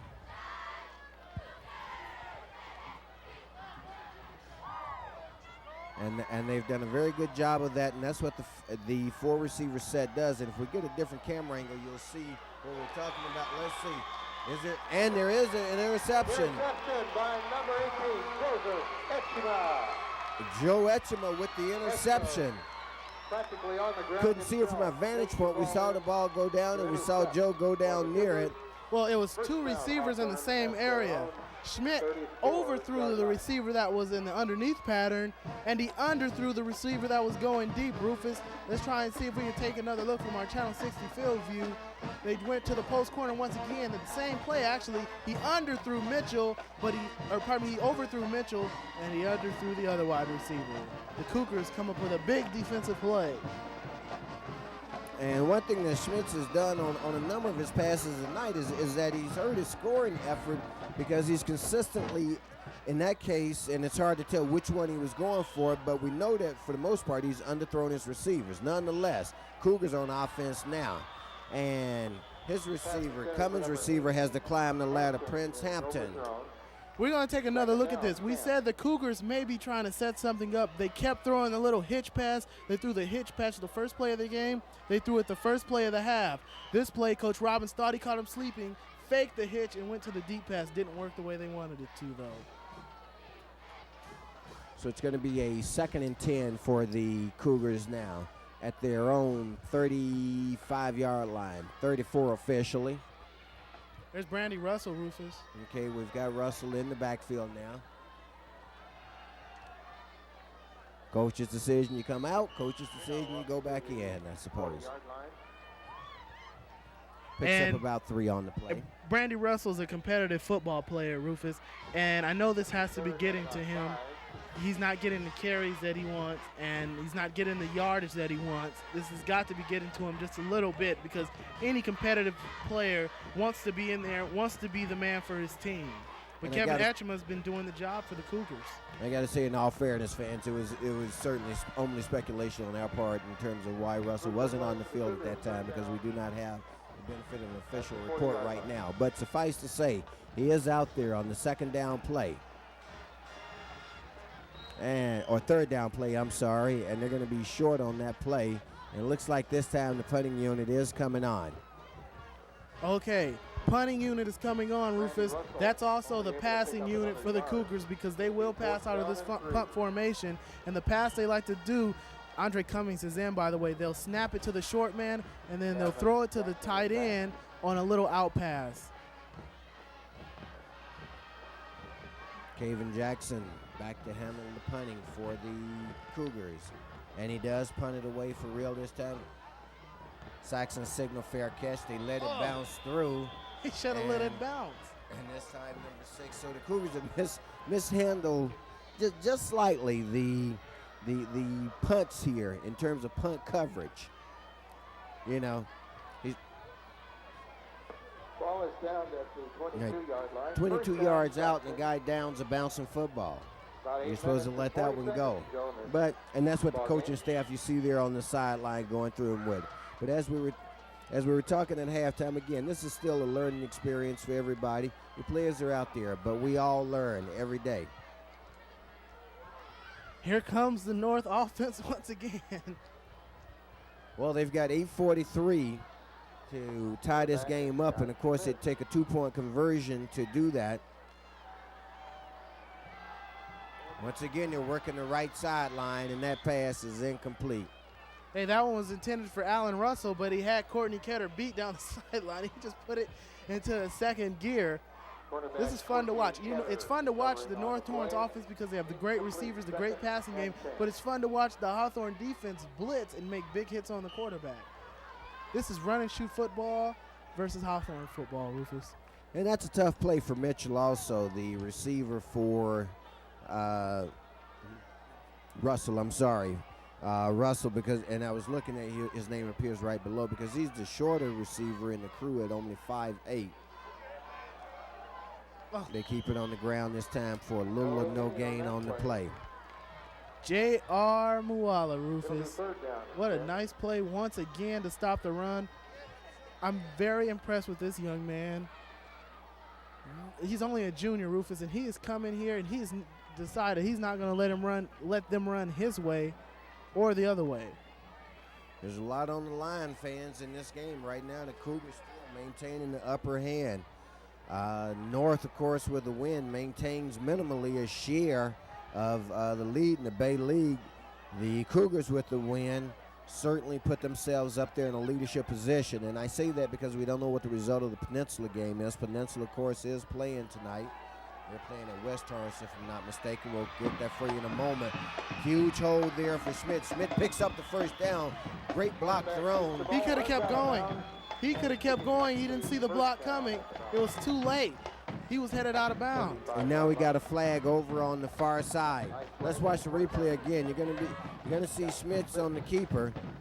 Drops back the pass, looks over the pattern, doesn't see anybody, steps up in the pocket, decides to pull it down himself. And man, he just takes up the right side. Not sure that was a design play, And they but the called late results hit. were excellent. They called a late hit on the Cougars, and I tell you what, I don't see it. Well, I didn't see it either. I did see a great block by the Saxons on a Cougar over there. And it might. Oh, does this hurt? Late hit. He gained about 11, but with a 15-yard gain, that's 26 yards, if my math is right, Rufus.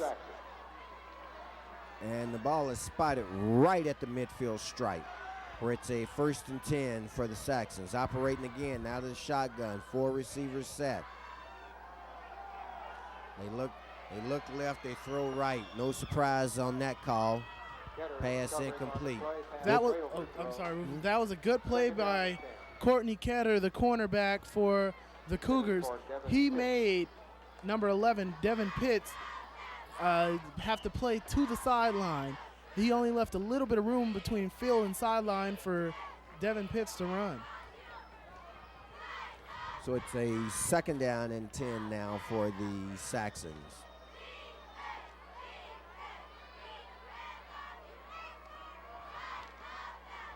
This time Schmidt sets up under center.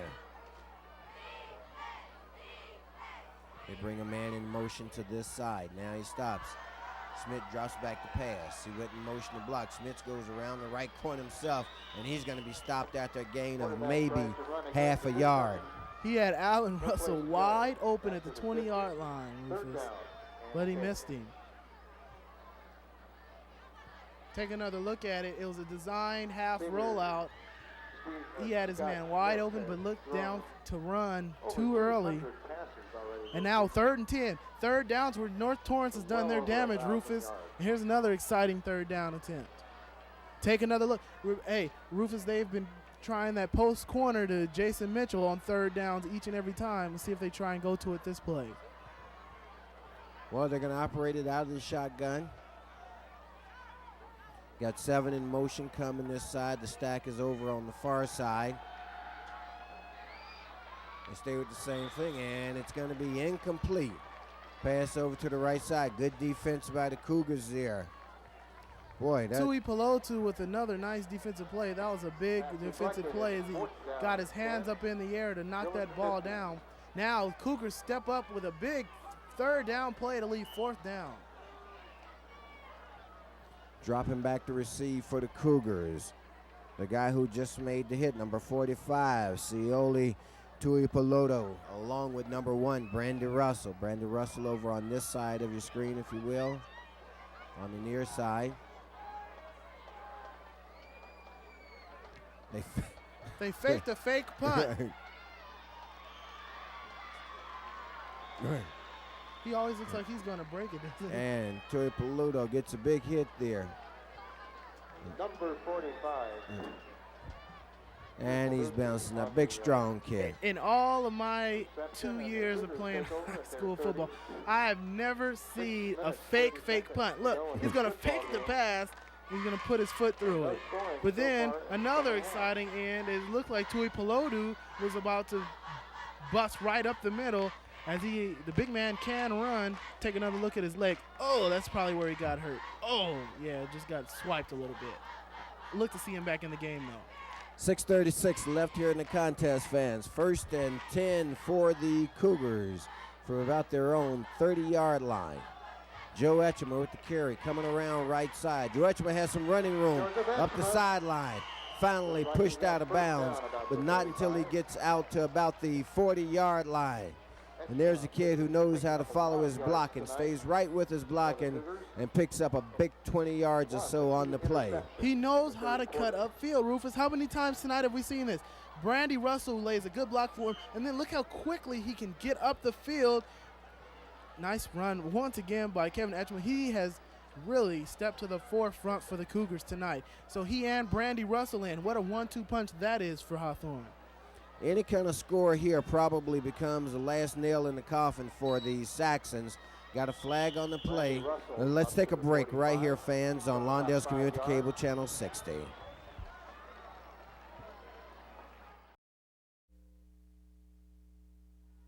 And we see that the indication from the official as we come back to live action was holding against the Cougars. Makes it a 1st and 20 for the Cougars now. Ball is at their own 28-yard line. They keep it on the ground. No surprise there. Running some clock as well. That's Joe Etchemer. Let's set the stage for you, fans. It's 6 minutes left in the contest. Cougars leading by a score, 22-14. They've got possession of the ball. This will be an excellent chance for the North team to stop if they're going to stop the Cougars. It's 2nd down and about 16-17, Rufus. If they're going to stop the Cougars, this is a big time to do it. They have 2 timeouts. Now clock running with 5:42 left to play in the game.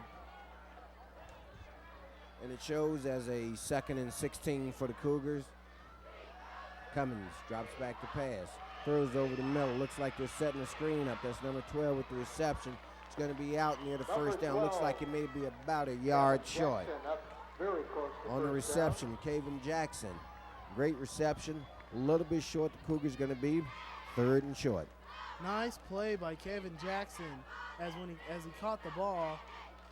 And he just started upfield, followed his blockers to get close to a 1st down. Now it's a 3rd and short. This is the biggest play of the game right here. 3rd down and 1. Crucial play for the Cougars. They call it a 3rd and 1. It's a 3rd and a long one.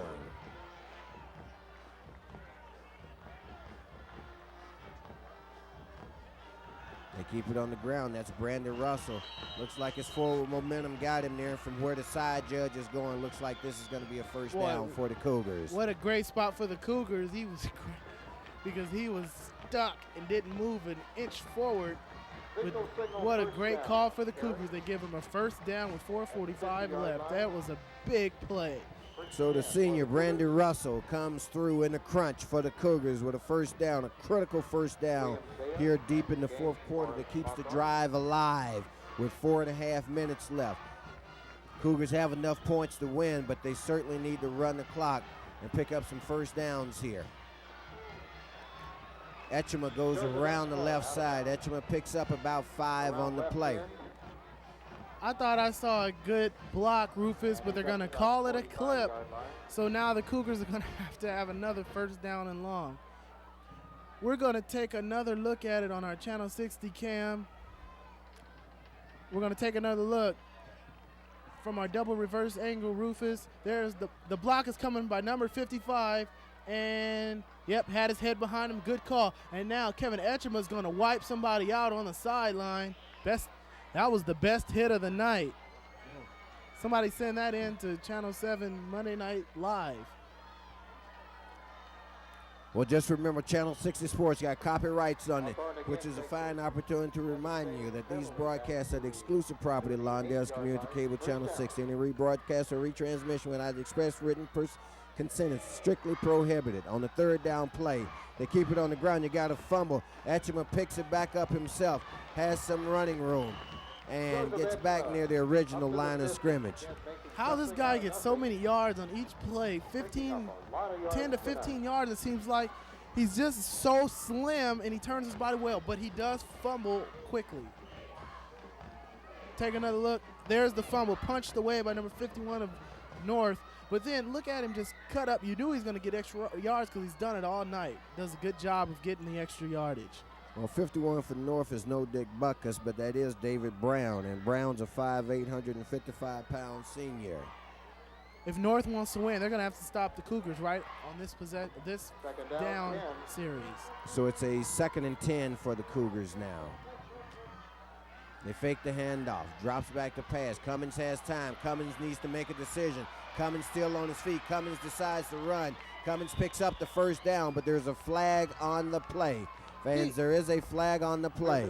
The umpire threw that flag, and oh my goodness, that's Andre Cummings. That's Andre the Arm Cummings on the run. But the umpire threw that flag. Cummings had a clear first down at the other side of the field, and one of the Cougars, I think it was Tony Terrell, may have hailed or done something foolish. Oh, they're going to get him for doing a little bit too much unnecessary stuff. And does that hurt? That is inexcusable right there. The play was all the way on the other side of him. We're going to take another look at the play action, though. Had the whole North team fooled. Had just about everyone at Howcat Field fooled. But look at the bottom of your screen. There's Tony Terrell getting a little rough with one of the. He goes and throws a punch at him, and that's what the umpire called it. Great camera work by our Channel 60 staff. We don't agree with it, but we're not the ones that matter. Well, the umpire makes the call, and that backs him up another 15 yards. That's going to make it a 2nd and 25 for the Cougars now. 2nd down, 25. They're back at their own 33-yard line. No turnovers here for the Cougars. They can't turn it over. 2nd and 27, actually. They need to get to the 40 of the Saxons. Cummins directing traffic. Cummins finally gets rid of it as he throws it into the Saxon stands. Andre Cummings, he's pump faking. It's not to get the ball away. He's pump faking and setting up his blocks to run, and I think that's a mistake. He's got to know to get rid of that ball quickly or take off quickly. You cannot spin all day back there. You're going to get blindsided and you're going to fumble the ball. Now with him throwing the ball away like that, and the Cougars go for the run, or Cougars go for the pass, Rufus, that stops the clock with 2:52 remaining. And Here come the brings up Cougars to the line. a third and a very long. Surprisingly, the Saxon defense doesn't just play center field back here. The Cougars keep it on the ground. I don't think they had any hope of picking up the 27 yards on that play, but you do want to push them back a little bit. You may have caught them napping. The Saxons should use that. They have 2 timeouts. They should have used one of them here, and I think they just did. Good call by the Saxon coach to call the timeout, Rufus. A good call by that guy, Jason Miller, too. He's on his toes. There's Tui Pelotu, Rufus. Boy, That's a football player that looks like he's been through a war. Nothing's clean on him. Exactly. And it's going to be a 4th and 20 for the Cougars with 2:37 left in the contest. They're leading by a score of 22-14, but the Saxons are anxiously awaiting this punt. The question is, will it in fact be a punt? All right, Rufus. And if the Cougars come out, if this game somehow ends up in a tie, if North can come back and tie this ball game, that would be actually a victory for North because they have to beat Peninsula anyways to get that league title. And I got to apologize to North because they looked much better than I thought they would look. Let's give a shout out to the cheering squad of the Cougars. Okay, what do you want me to shout? These young ladies come out. I mean, they put in a lot of practice and a lot of effort as well. And their job, of course, is to help keep this crowd in the game. And they do a very fine job of it. Great punt there. And it's going to be down by number 2 for the Cougars, Keith Green. And the Saxons now will go on offense with 2:37 left. They've got pretty decent field position, all things considered. There you see the clock here at Hellcat Field, Hawthorne High. The home team Cougars leading by a score of 22-14, but it's first and 10. Here we go, Rufus. This is now or never for the Saxons. Now or never for the Cougars. This ought to be fun. And I think it will be. It's been a very entertaining game. Although the Cougars jumped out early to the big lead, the Saxons have fought and clawed their way themselves back into this ball game. Schmidt back to pass. Schmidt throws off of his back foot, and he's lucky to get away with just an incompletion on that one. And if I can get someone in the truck fans to give me what our broadcast schedule is for next week, I'll be glad to let you know Channel 60's coverage. Well, I can tell you, Rufus, Thursday we'll be at Lusinger for the Lusinger Peninsula game, and then Friday we'll be at Hellcat Field, or pardon me, we'll be at Coleman Stadium for the Inglewood Sentinels and the Hawthorne Cougars. Channel 60 Sports' first ever doubleheader.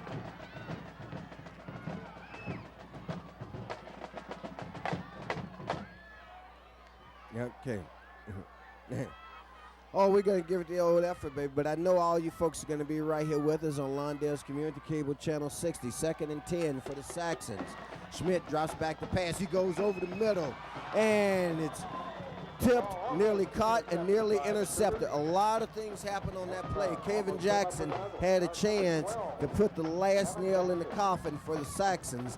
Couldn't quite come up with it, and gives them yet another breath of hope. That could have been old Johnny Ball game right there. The Cougars have 5 defensive backs in, plus their 2 linebackers are backing out in the coverage. So that's 7 guys covering, about 5 for North. And you see Schmidt lofts over the middle, hoping for one. Oh, that close. Third down. Third downs have been exciting this game. So it's a 3rd and 10 out of the shotgun. Schmidt drops back the pass, looks left, looks right again, sees a hole up the right side. It's not going to get near the first down. Finally driven out. Schmidt did not get the first down. Schmidt begging for a flag. No such accommodation by the official. It all comes down to this right here. 4th down, and I think it's going to be 4th down and 5.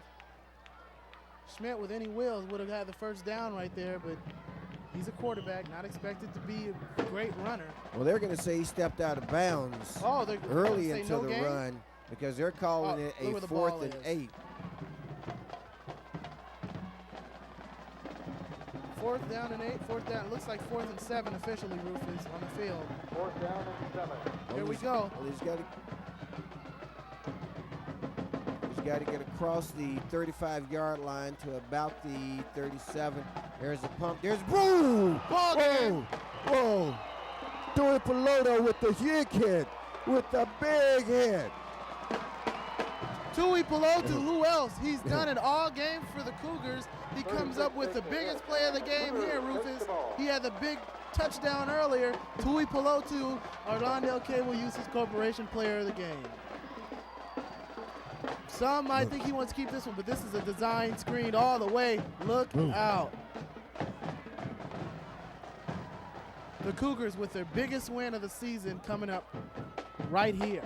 And our hats off to the Saxon defender who was able to pop right up from that play and not show any ill effects from the big hit by Tui Piloto. So it's a Cougar ball on the ground. Cummins calls his own number. Right now, all we got to do is run the clock out with 2 minutes left. Let's see if we can take one more look at that big hit. But And North would take one here. now we've got a timeout on the field, which gives us an opportunity to do a little housekeeping here on Lawndale's Community Cable Channel 60, folks. It gives me an opportunity to remind you that this entire broadcast has been brought to you by the production crew at Lawndale's Community Cable Channel 60. On main camera, Jose Bravo. Our other two cameramen tonight, Robert Medina and Ali Santana. Production assistant, Bill Barnes. Running replay for us, Armand George. Tom Strickfadden, technical director and in charge of graphics. And of course, our producer and director, the inimitable, the one and only Micah Larson. Of course, the entire production brought to you courtesy of the Lawndale Cable Usage Corporation. Fans of Cougars are a minute and 53 seconds from hanging the first loss of the season on the Saxons. Brandy Russell with the carry. Brandy Russell comes around right side, and the Cougars have just done it. That's the ball game, fans. Brandy Russell with a 25-yard touchdown run, and that is all she wrote, baby. The Cougars here will be celebrating homecoming 1997 in grand fashion, courtesy of the senior. Hadn't been his kind of night, but boy, that run right there, I'm sure makes up for a lot of things in his mind. Boy, did he come through for the Cougars, Rufus. Brandy Russell wasn't getting the carries he wanted, didn't get the yards that he wanted, but like the senior, he comes through on the big on the play. And with the extra point, this ball game's over. North, congratulations to them on their great start, but the Cougars just a little bit, they had just a little bit too much. Started off too quickly. That 22-0 score was just too much for the Saxons to overcome. Saxons jumped out to, the Cougars to the big 22-point lead in the first half, and it took them almost 22 minutes, a little over 22 minutes to get their next score. 22 minutes of clock time, that is, as we've got 1:44 left in the contest. But Brandon Russell, the senior, comes through with the play that salts this game away for the Cougars. And those Cougar offensive linemen deserve some credit. They're on the sideline, and they don't look like those cheerleaders. Those Cougar offensive linemen are battered and bruised. They're ugly and proud of it. They're not facially. I'm talking about their equipment and their jerseys and stuff. Oh, I think the point's well taken, Jason, that, hey, it's been a tough ball game, and these guys have gotten in there. They've played tough. They've shown imagination on offense. Their defense stepped up when it had to, and as a result, they're going to celebrate homecoming in grand fashion this year with a victory. And it's all the sweeter when it's a victory over an undefeated team. And, of course, as we know, Torrance came into this game. The North Torrance Saxons came in with a 6-0 record. There's a squib kick taken by one of the linemen for the Saxons. He picks it up at his own 46-yard line where to be 1st and 10. If that's a swift kick, that was a horrible kick because he didn't even get it past the first line. That actually gave North really good field position. Let's take a look at a couple highlights from this quarter. The one to put it away for the Cougars, Brandy Russell takes it home. And boy, that Brandy Russell, I feel good for him because he hadn't been getting the carries he wanted. His senior year comes up with the biggest play of the night.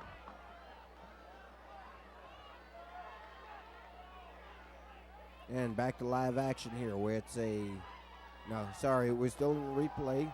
Now we're in live action. No. Now we are. Okay. Okay, let me tell you something, Rufus. The Cougars cannot let North Torrance score because if they score, they can kick an onside kick. They do have the quick players to do it, as we've seen. Allen Russell. Hey, say what you want to say about North. Say what you want to say about their defense. But their passing game is amongst the best passing game in the area. It may just be the best passing game in the area. This team is for real, Rufus, and so are the Cougars. Big gain by the Saxons. They're now at the Cougar 28-yard line. Schmidt once again operating out of his shotgun. This time he comes with a three-receiver set, keeps it back in the backfield with him, dumps it off to that back in the backfield. No gain on the play. Nice tackle by Brandy Russell. They're having fun up in these bleachers, Rufus. It looks like it's an overflow crowd, and not one of them have left as North goes to their hurry-up offense. Out of the hurry-up offense with 1:11 left, Schmidt again drops back the pass, runs into one of his own blockers, throws it out in the flat to number 44, Anthony Houston, and Houston drops the pass.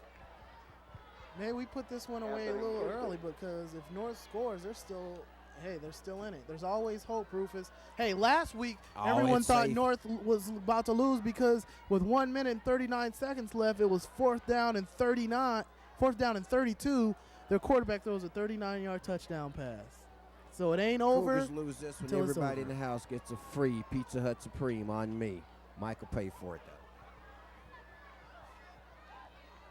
though. All right, fans, we've got 1:05 left. Cougars clinging to a 29-14 lead. Low snap, Schmidt picks it up. Schmidt drops back the pass under heavy pursuit. Looks like he's going to be sacked. This is grounding this time. He threw it at the feet of an offensive lineman. And that's what Coach Dan Robbins is saying.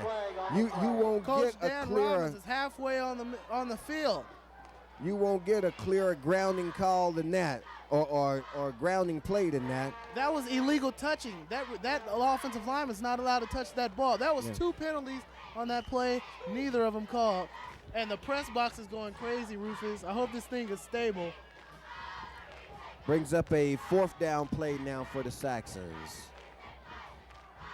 4th and about 10. Here you're going to see the replay again. You see Schmitz on the heavy pursuit there by number 7 for the Cougars, Ken Fanua. And when you see him toss it away. That's illegal touching. That's a penalty. Right.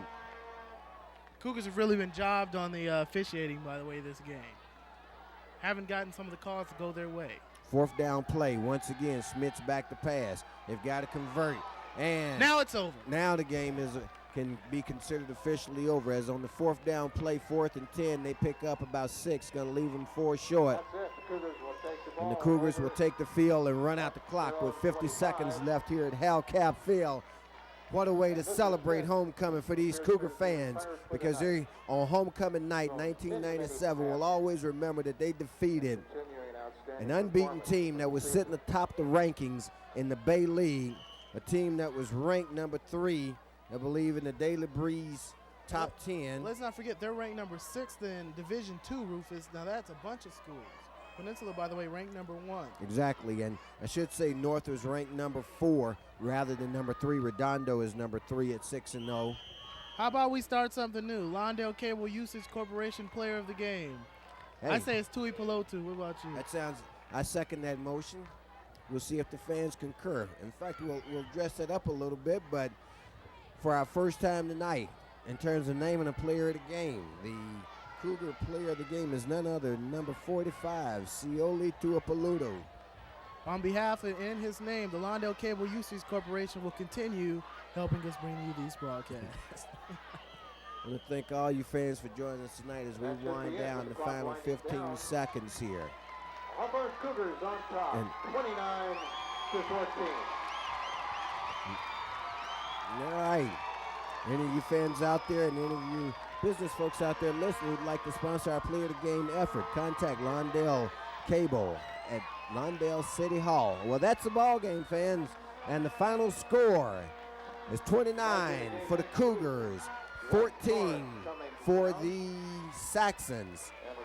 That means that the Cougars up their record to 3-1 in Bay League competition. The Saxons fall to 3-1. So the worst the Cougars can be now is in 2nd place in Bay League competition. Saxons 6-1 overall. Cougars break above the 500 mark as they're now at 4-3. It's been a great evening and a great contest, a lot of fun. The Cougars jumped out early to the big lead. Saxons mounted a comeback, but the Cougars hung on, scored the touchdown late for the difference, Jason. great game. What can we expect from the Cougars next week? Well, we can expect from the Cougars, I think that they've got to work on playing more consistent offensively throughout the 4 quarters. I think their running game was working for them. They went a little bit away from it. Maybe they'll stay with it a little bit more next week. But we came into this game expecting one or the other. The Cougars either had to step to the forefront and show that they were still the Hawthorne Cougars of old, or the North Torrance Saxons were going to show us that they were a fluke. North Torrance showed us they are for real, and the Cougars have shown that they are taking steps forward to start to solidify those championship banners and start to hang a new one here at Howcap Field, Rufus. I'll see you tomorrow.